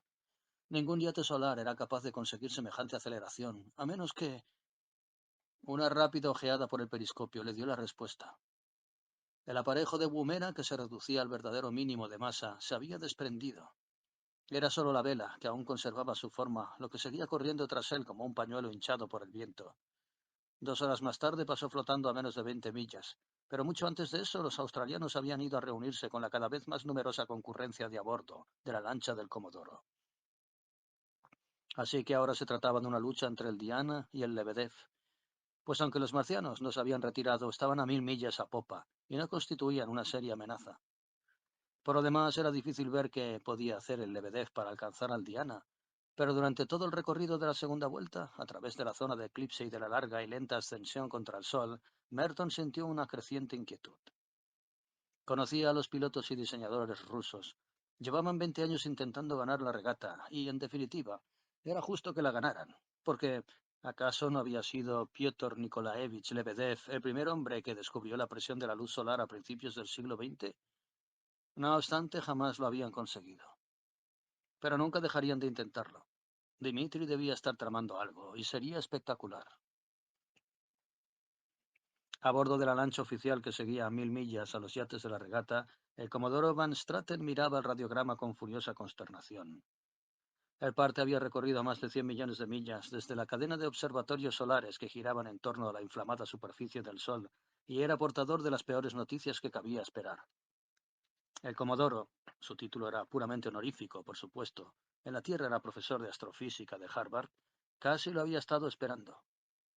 Nunca se habían hecho los preparativos de la regata con la estación tan avanzada. Había habido muchos retrasos. Se habían aventurado y ahora por lo visto podían perder todos. Bajo la superficie del Sol se estaban acumulando fuerzas enormes. En cualquier momento la energía de 1 millón de bombas de hidrógeno podían estallar en una pavorosa explosión conocida con el nombre de protuberancia solar. Ascendiendo a millones de millas por una hora, una invisible bola de fuego muy superior al tamaño de la Tierra saltaría del Sol y cruzaría los espacios. Las nubes de gas electrificado probablemente pasarían lejos de la Tierra. De no ser así, tardaría en llegar a ella un día tan solo. Las naves espaciales podían protegerse con sus escudos y sus poderosas pantallas magnéticas, pero los yates solares, de construcción liviana, con sus paredes del espesor del papel, estaban indefensos ante tal amenaza. Tendrían que ser recogidas las tripulaciones y habría que abandonar la regata. John Merton no sabía nada de esto mientras orbitaba en su diana alrededor de la Tierra por segunda vez. Si todo marchaba bien, esta sería la última vuelta para él y para los rusos. Habían girado en espiral, remontando miles de millas, sacando energía de los rayos del sol. En esta vuelta debían escapar completamente de la Tierra y emprender la larga carrera hacia la Luna. Sería una regata en línea recta ahora. La tripulación del Sunbeam había abandonado definitivamente agotada después de luchar como valientes con su vela giratoria durante más de 100.000 millas. Merton no se sentía cansado. Había comido y había dormido muy bien, y el Diana se estaba portando admirablemente. El piloto automático, tensando el aparejo como una araña laboriosa, mantenía la inmensa vela orientada al sol con más precisión que cualquier patrón humano, aunque a estas alturas las 2 millas cuadradas de lámina de plástico debían estar acribilladas por cientos de micrometeoritos. Las picaduras del tamaño de una cabeza de alfiler no habían provocado ninguna disminución del impulso. Tenía solo dos preocupaciones. La primera era el Obenque número 8, que ya no ajustaba correctamente. De manera imprevista se había atascado el molinete. Aún después de todos estos años de ingeniería astronáutica, los contratiempos le cogían a uno por sorpresa. No podía ni lascar ni cobrar el Obenque, y tendría que navegar lo mejor que pudiera con los otros. Por suerte, las maniobras más difíciles habían terminado ya. En adelante, el Diana tendría el sol de popa y navegaría en línea recta, impelido por el viento solar. Y como solían decir los marineros de los viejos tiempos, es muy difícil gobernar una embarcación cuando el viento sopla por encima de tu hombro. Su otra preocupación era el Lebedev, que seguía pisándole los talones 300 millas más atrás. El yate ruso había demostrado su extraordinaria maniobrabilidad gracias a los 4 grandes paneles de sus brazos, capaces de inclinarse alrededor de la vela central. Sus virajes al circunvalar la Tierra habían sido ejecutados con soberbia precisión, pero para aumentar su maniobrabilidad había tenido que sacrificar algo su velocidad. No se podían tener las dos cosas. A la larga, navegando en línea recta, Merton tenía que salir victorioso con el suyo. Sin embargo, no podía estar seguro de esa victoria hasta que en el espacio de 3 o 4 días el Diana cruzara la cara oscura de la luna. Y entonces, a las 50 horas de regata, justo al terminar la segunda órbita en torno a la Tierra, Markov sacó a relucir su pequeña sorpresa. Hola, John, dijo despreocupadamente a través del circuito de nave a nave. Quisiera que vieses esto, puede que te interese.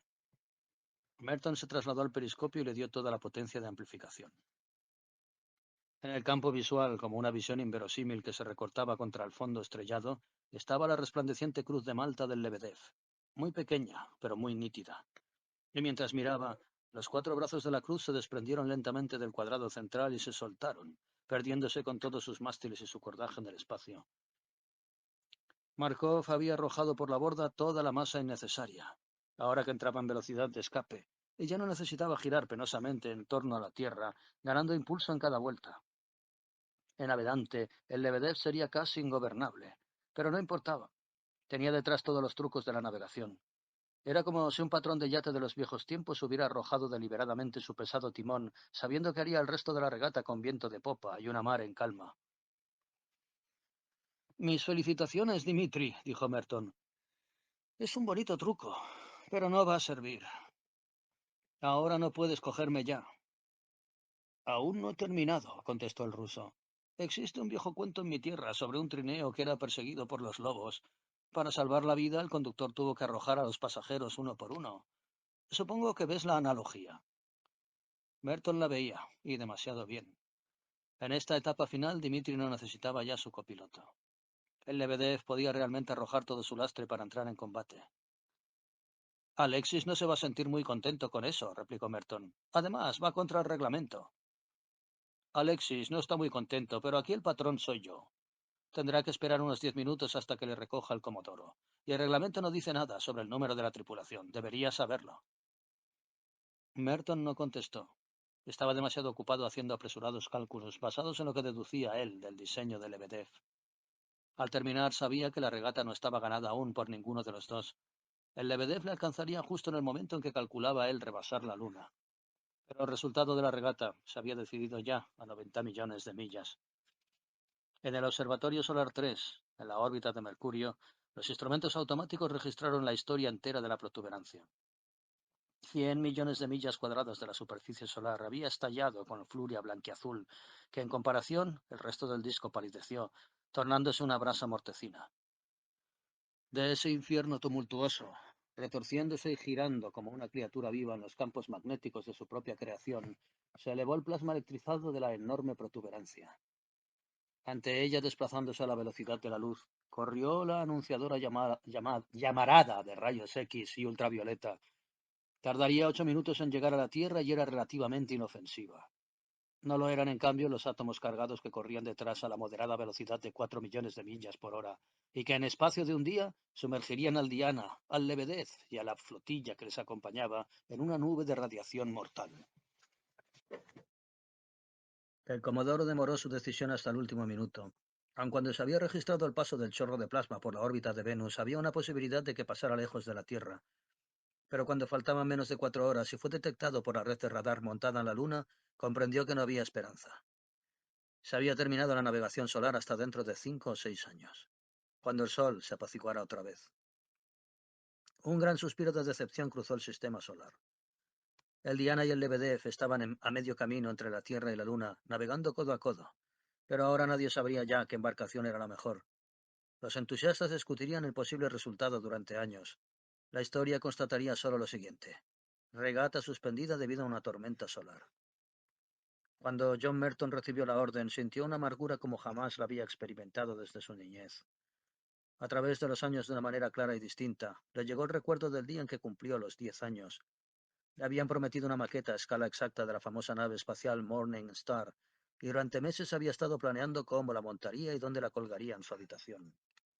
Y luego, en el último momento, su padre le dio la noticia. Lo siento, John, es demasiado cara. Puede que el año que viene. Medio siglo después y tras una vida entera de éxitos, volvía a ser aquel muchacho acongojado.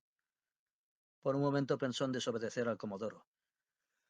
¿Y si proseguía su navegación sin hacer caso de la advertencia? Aun cuando se suspendiera la regata, podía hacer una travesía hasta la Luna que constara después en los libros durante generaciones.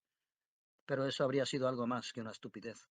Habría sido un suicidio, una forma muy desagradable de suicidio. Había presenciado la muerte de hombres envenenados por radiación al fallarles el escudo magnético de sus naves espaciales. No, no había nada en el mundo que mereciese ese sacrificio. Lo sentía tanto por Dimitri como por él mismo. Los dos merecían haber ganado, y ahora la victoria no sería de ninguno de los dos. Ningún hombre podía ponerse a discutir con el sol cuando éste se encolerizaba, aunque fuese capaz de cabalgar sobre sus rayos hasta el borde del espacio. A solo 50 millas de su popa, la lancha del Comodoro se aproximaba a la cápsula del Lebedev por un flanco, y estaba dispuesta a transbordar a su patrón. Allá fue la vela plateada, al cortar Dimitri, con un sentimiento que él compartía, el aparejo que la sujetaba. La pequeña cápsula sería devuelta a la Tierra, quizá para ser utilizada otra vez, pero la vela se aparejaba para un viaje únicamente. Podía apretar el botón de eyección ahora mismo y dejar que le rescataran los de salvamento en cuestión de minutos, pero no podía hacerlo. Quería seguir hasta el último minuto a bordo de la pequeña embarcación que durante tanto tiempo había formado parte de sus sueños y de su vida. La gran vela estaba extendida ahora en ángulo recto respecto del sol, ejerciendo su más grande impulso. Mucho antes la había alejado limpiamente de la Tierra, y ahora el Diana seguía aumentando aún su velocidad. Entonces, súbitamente, con absoluta certeza, comprendió qué era lo que debía hacer. Por última vez se sentó ante la computadora que le había guiado durante la mitad del viaje hacia la Luna. Cuando hubo terminado, recogió el diario de a bordo y sus pocas pertenencias personales. Desmañadamente, porque había perdido la práctica y porque no era tarea para hacerla sin ayuda, se enfundó en el traje de emergencia. Estaba precintando el casco cuando llamó por radio la voz del Comodoro. Atracaremos a su costado dentro de 5 minutos, capitán. Por favor, corte su vela para no chocar con ella. John Merton, primero y último tripulante del yate solar Diana, dudó un momento. Echó una última mirada a la reducida cabina con sus brillantes instrumentos y sus ordenados controles, todos trabados en sus posiciones finales. Luego dijo por el micrófono: Me dispongo a abandonar la nave. No tengan prisa por recogerme a mí. El Diana puede cuidar de sí mismo. No hubo respuesta por parte del Comodoro, por lo que se sintió agradecido. El profesor Van Straten debió adivinar lo que pasaba, y sabía que en esos momentos finales deseaba que le dejaran solo. No se preocupó de vaciar la cámara de descompresión, y el chorro le expulsó suavemente al espacio. El impulso que le dio entonces a la embarcación fue lo último que el Diana recibiría de él. Lo vio alejarse y perder tamaño con su vela brillando espléndidamente con la luz del sol, que sería suya durante los siglos venideros. Dentro de 2 días dejaría la luna atrás, pero la luna, como la Tierra, no lo alcanzaría jamás. Sin el peso de su persona a bordo, la embarcación aumentaría su velocidad 2000 millas por hora cada día de navegación. En un mes navegaría más deprisa que ninguna otra nave jamás construida por el hombre. Cuando los rayos del Sol se debilitaran por la distancia, su aceleración disminuiría, pero en la órbita de Marte, el Diana iría aumentando su velocidad a razón de 1000 millas por hora cada día. Así pues, mucho antes de llegar allí se desplazaría a demasiada velocidad para que pudiera alcanzarlo el Sol. Y más veloz que el más veloz cometa surgido de entre las estrellas, pondría proa hacia el abismo. El fulgor de los cohetes a unas millas de distancia atrajeron la atención de Merton. Se aproximaba la lancha de rescate. Su aceleración era miles de veces superior a la que el Diana podía alcanzar, pero sus motores podían funcionar durante unos minutos tan solo antes de agotar su combustible, mientras que el Diana estaría aún aumentando su velocidad, impulsado hacia los espacios exteriores por el eterno fuego del Sol, durante los milenios por venir. Adiós, barquichuela, dijo Merton. Qué ojos te verán otra vez y dentro de cuántos miles de años. Por último, se sintió en paz, mientras el hocico de torpedo de la lancha se aproximaba a él. Jamás ganaría ya la regata a la luna, pero su embarcación era la primera en izar su vela para el largo viaje a las estrellas. Mayo 1963. Fuera de la cuna, para siempre en órbita, por Arthur Charles Clarke. Antes de comenzar, quisiera señalar algo que muchísima gente parece haber olvidado. El siglo XXI no comienza mañana, sino un año después, el 1 de enero de 2001. Aunque el calendario marca 2000 desde medianoche, al viejo siglo le quedan todavía 12 meses. Cada 100 años los astrónomos debemos volver a explicarlo. Sin embargo, las celebraciones comienzan tan pronto como aparecen los ceros. Así que ustedes quieren conocer el momento más memorable de mis 50 años de exploración espacial. ¿Ya entrevistaron a Von Braun? ¿Cómo está? Magnífico. No lo he visto desde que festejamos su 80º cumpleaños con un banquete en Astrogrado, la última vez que bajó de la Luna.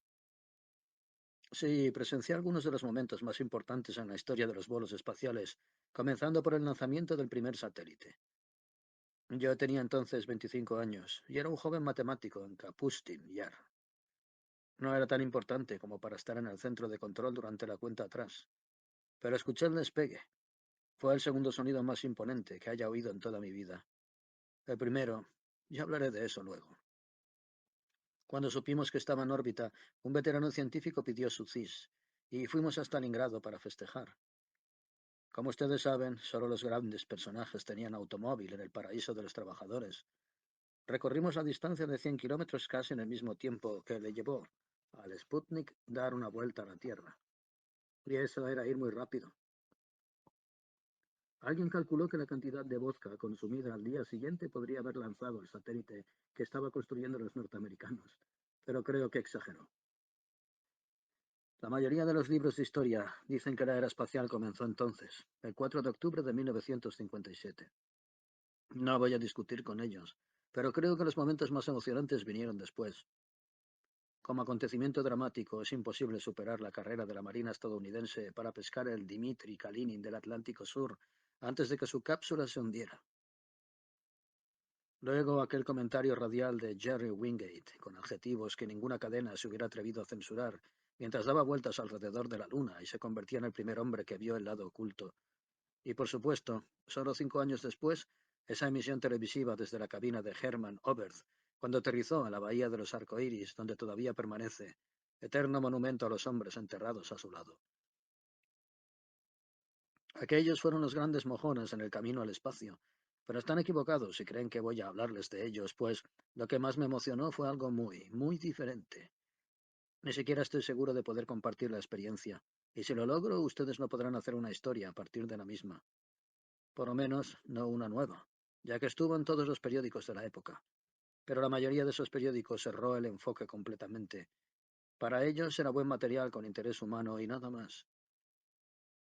Sucedió 20 años después del lanzamiento del Sputnik 1, y para entonces, con muchas otras personas, yo estaba en la Luna. Y era demasiado importante, ay, para continuar siendo un verdadero científico. Hacía 12 años que no programaba una computadora electrónica. Tenía entonces una tarea algo más difícil: programar seres humanos, pues era jefe coordinador del proyecto Ares, la primera expedición tripulada a Marte. Salíamos de la Luna, por supuesto, a causa de la baja gravedad. Es unas 50 veces más fácil, en términos de combustible, despegar de allí que de la Tierra.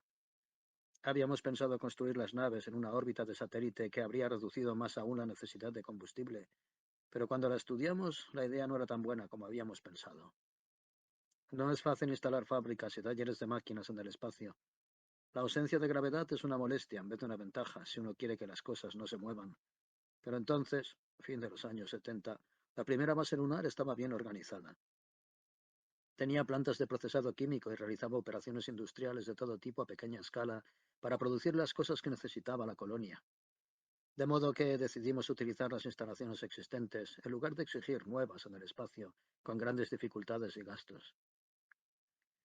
Alfa, Beta y Gamma, las tres naves de la expedición, estaban siendo construidas dentro de los muros de Platón, quizás la planicie amurallada más perfecta de este lado de la Luna.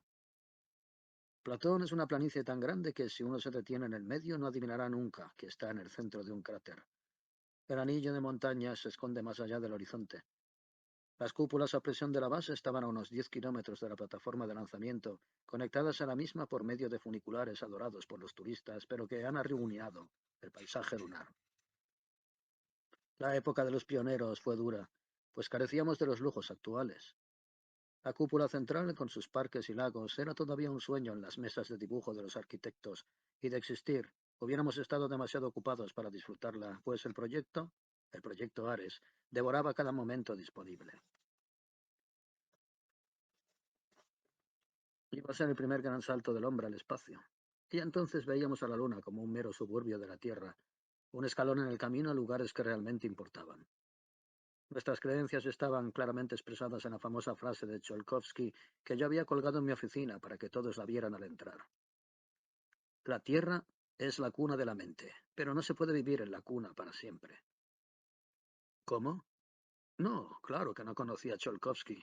En 1936, cuando él murió, yo tenía solamente 4 años. Luego de media vida de secretos, será bueno poder trabajar libremente con hombres de todas las naciones, en un proyecto respaldado por el mundo entero. De mis 4 asistentes, uno era norteamericano, uno hindú, uno chino y uno ruso.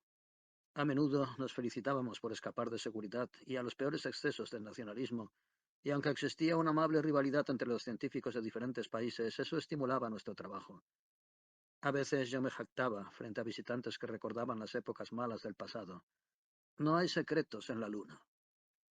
Bueno, yo estaba equivocado. Había un secreto.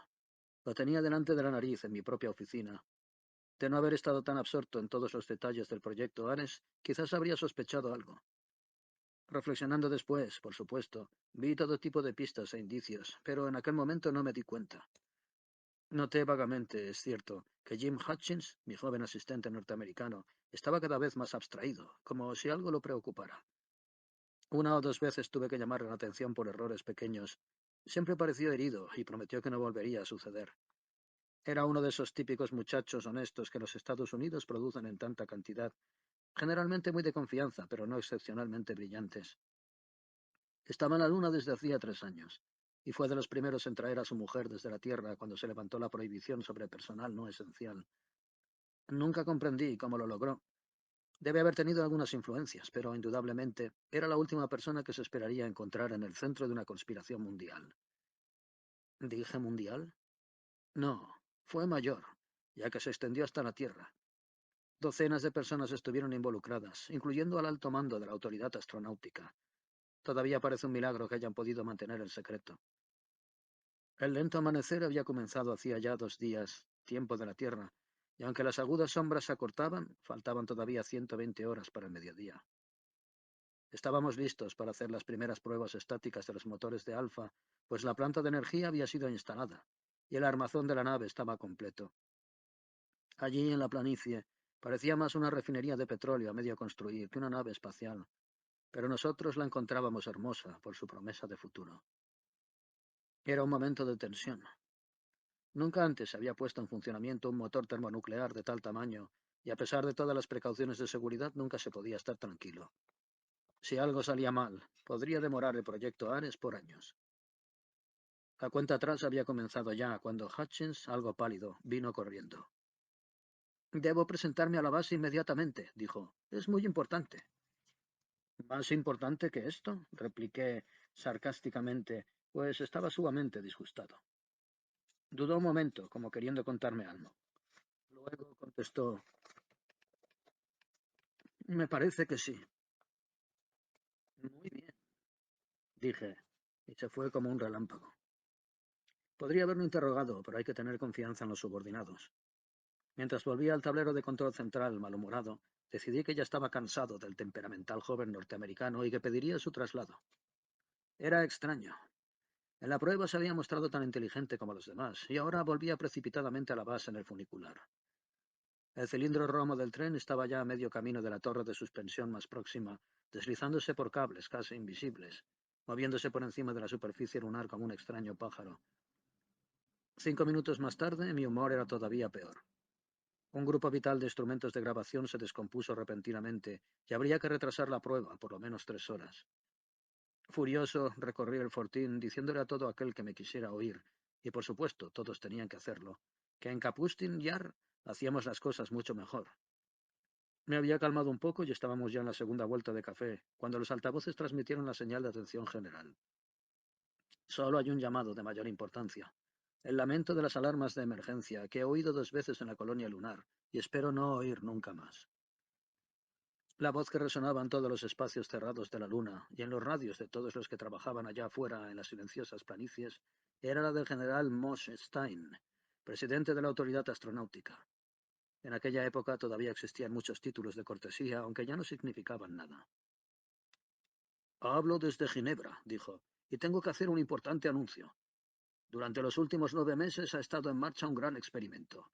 Lo hemos mantenido en secreto a causa de las personas involucradas y porque no queríamos provocar falsas esperanzas o miedo.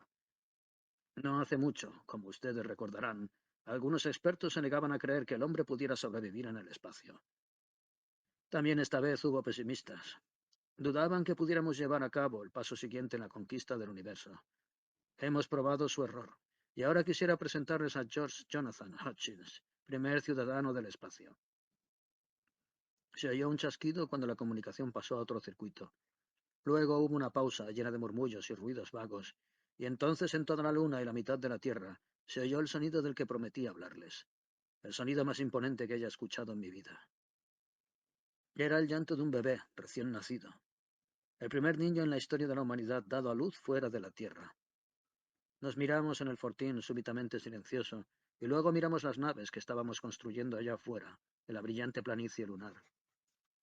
Habían parecido tan importantes unos pocos minutos atrás. Todavía lo eran, pero no tan importantes como lo que había sucedido en el centro médico y que volvería a suceder billones de veces en incontables mundos durante todas las eras por venir. Pues en ese momento, caballeros, supe que el hombre de veras había conquistado el espacio. ¿Quién está ahí? Por Arthur Charles Clarke. Cuando Satélite Control me llamó, yo estaba redactando el informe del día en la burbuja de observación, esa oficina de cúpula de vidrio que sobresale de la estación espacial como la taza de una rueda. En realidad no era un buen sitio para el trabajo, pues el paisaje era demasiado abrumador.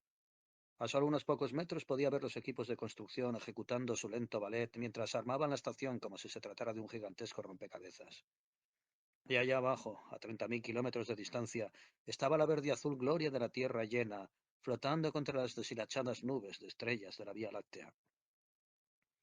Aquí, supervisor de la estación, conteste, ¿cuál es el problema? Nuestro radar muestra un pequeño eco a 3 kilómetros, casi estacionario, unos 5 grados al oeste de Sirio. ¿Puede darnos un informe visual del mismo? Nada que igualase nuestra órbita en forma tan precisa podía ser un meteoro. Sería algo que se nos había caído. Quizás una pieza mal asegurada del equipo, que flotaba a la deriva lejos de la estación. Eso creí. Pero cuando saqué los binoculares y examiné el cielo alrededor de Orión, vi que estaba equivocado. Aunque construido por el hombre, ese viajero espacial no tenía nada que ver con nosotros. Lo encontré, dije al coronel, y al control. Es un satélite de prueba. Tiene forma de cono, 4 antenas y algo que parece un sistema de lentes en la base. Quizá de la Fuerza Aérea de los Estados Unidos, principios de la década del 70, a juzgar por el diseño. Sé que perdieron algunos cuando fallaron los transmisores. Fueron varios los intentos de alcanzar esa órbita hasta que finalmente lo lograron. Luego de una breve búsqueda en los archivos, Control confirmó mi suposición. Nos llevó un poco más de tiempo averiguar que Washington no tenía el menor interés en nuestro descubrimiento de un satélite extraviado 20 años atrás, y que sería igualmente feliz si volviéramos a perderlo. Bueno, no podemos hacer eso, dijo Control. Aunque nadie lo quiera, esa cosa constituye una amenaza para la navegación. Será mejor que alguien salga y lo hice a bordo. Ese alguien, comprendí, tendría que ser yo. No me atreví a alejar un solo hombre de los equipos de construcción, pues ya estábamos atrasados en el programa, y un día de retraso en ese trabajo costaba $1.000.000. Todas las radios y cadenas de televisión de la Tierra esperaban con impaciencia el momento en que transmitirían sus programas por nuestro intermedio, ofreciendo así el primer servicio global que abarcaría el mundo de polo a polo. Saldré y lo traeré, respondí apretando una banda elástica sobre mis papeles para que las corrientes de aire levantadas por los ventiladores no los hicieran volar por todo el cuarto. Aunque traté de aparentar que estaba haciendo un gran favor a todo el mundo, en el fondo no estaba nada disgustado. Hacía por lo menos 2 semanas que no salía. Estaba cansado de inventarios de provisiones, informes de mantenimiento y todos los encantadores ingredientes cotidianos de mi vida como supervisor de estación espacial. El único miembro de mi personal que encontré mientras iba hacia la compuerta de aire fue Tommy, nuestro gato recientemente adquirido. Las mascotas significan mucho para hombres a cientos de kilómetros de la Tierra, pero pocos animales pueden adaptarse a un medio donde no existe la gravedad. Tommy maulló quejumbrosamente cuando me metí en el traje espacial, pero yo estaba demasiado apurado para jugar con él. A esta altura, quizá debería recordarles a ustedes que los trajes que utilizamos en la estación son completamente diferentes a los trajes flexibles que visten los hombres para caminar por la Luna. Los nuestros son en realidad naves espaciales en miniatura, con capacidad para un solo hombre. Son cilindros de unos 2 metros de largo, equipados con motores a reacción de bajo poder, que tienen en el extremo superior un par de mangas parecidas a acordeones para los brazos del operador. Sin embargo, uno mantiene generalmente las manos dentro del traje, moviendo los controles manuales delante del pecho. Tan pronto como estuve dentro de mi muy exclusivo navío espacial, conecté la energía y verifiqué los manómetros en el pequeño panel de instrumentos. Hay una palabra mágica, Corp, que a menudo se oye murmurar a los astronautas cuando se meten en sus trajes. Les recuerda inspeccionar combustible, oxígeno, radio y baterías. Todas mis agujas estaban dentro de la zona de seguridad, de modo que bajé la semiesfera transparente sobre mi cabeza y me sellé dentro. Para un viaje corto como ese, no me molesté en revisar las gavetas internas del traje que se utilizaban para llevar comida y equipos especiales en misiones largas. Cuando el cinturón transportador me depositó en la compuerta, me sentí como un indiecito llevado en las espaldas de su madre. Luego las bombas bajaron la presión a cero. Se abrió la puerta exterior y los últimos vestigios de aire me arrastraron fuera, hacia las estrellas, dando vueltas muy lentamente cabeza abajo. La estación estaba a solo 4 metros. Sin embargo, ahora yo era un planeta independiente, un pequeño mundo aparte. Estaba encerrado en un diminuto cilindro móvil con una vista soberbia del universo, pero no tenía libertad de movimientos dentro del traje. El asiento acolchado y los cinturones de seguridad me impedían volverme, aunque podía alcanzar todos los controles y gavetas con manos o pies. En el espacio, el gran enemigo es el sol, que puede enceguecer en segundos. Con muchas precauciones abrí los filtros oscuros del lado nocturno de mi traje y volví la cabeza para mirar las estrellas. Al mismo tiempo conecté el mecanismo automático de la sombra externa del casco, de modo que de cualquier forma que girase el traje, mis ojos estarían protegidos de ese intolerable resplandor. Pronto encontré mi objetivo, una brillante mancha plateada, cuyo brillo metálico la distinguía claramente de las estrellas circundantes. Apreté el pedal que controlaba los motores a reacción y sentí la suave aceleración cuando los cohetes me enviaron lejos de la estación. Luego de 10 segundos de impulso continuo, estimé que mi velocidad era suficiente y solté el pedal. Me llevaría 5 minutos deslizarme el resto del trayecto y no mucho más volver con mi salvamento. Y en ese instante, al lanzarme hacia el abismo, supe que algo andaba muy mal. Nunca hay silencio completo dentro de un traje espacial. Se oye el suave siseo del oxígeno, el tenue zumbido de ventiladores y motores, el susurro de la propia respiración, incluso si se escucha con cuidado el rítmico latido del corazón. Estos sonidos retumban dentro del traje, incapaces de escapar al vacío. Son el inadvertido telón de fondo de la vida espacial, pues solamente se les presta atención cuando cambian. Habían cambiado entonces. A ello se sumaba un sonido que no podía identificar. Era un golpeteo sordo, intermitente, acompañado a veces de arañazos como de metal sobre metal. Quedé paralizado, reteniendo la respiración y tratando de localizar el sonido extraño con los oídos. Los medidores en el panel de control no me daban pista alguna. Todas las agujas estaban rígidas en sus escalas, y no había ninguna de esas vacilantes luces rojas que advierten sobre un desastre inminente. Eso ya era un alivio, pero no demasiado. Tiempo atrás aprendí a confiar en mi instinto, y el instinto me enviaba señales de alarma, aconsejándome regresar a la estación antes de que fuera demasiado tarde. Incluso ahora no me gusta recordar esos minutos, cuando me invadió el pánico como una marea creciente, desbordando los diques de la razón y de la lógica que todo hombre debe erigir contra el misterio del universo. Supe entonces lo que es enfrentar la locura. No había otra explicación, pues ya no podía fingir que el ruido que me perturbaba provenía de un mecanismo defectuoso. Aunque completamente aislado, lejos de todo ser humano y objeto material, yo no estaba solo. El mundo vacío llevaba a mis oídos la débil pero inconfundible animación de la vida. En ese primer terrorífico momento me pareció que algo trataba de penetrar en mi traje. Algo invisible, buscaba abrigo del cruel y despiadado vacío espacial.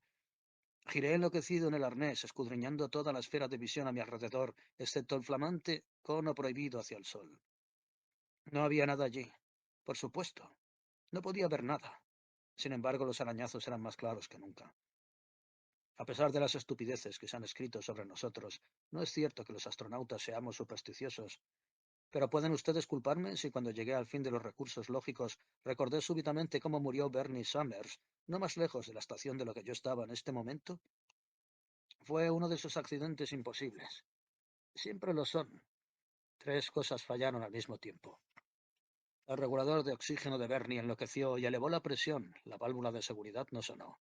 Y en cambio cedió una junta defectuosa. En una fracción de segundo su traje estuvo abierto al espacio.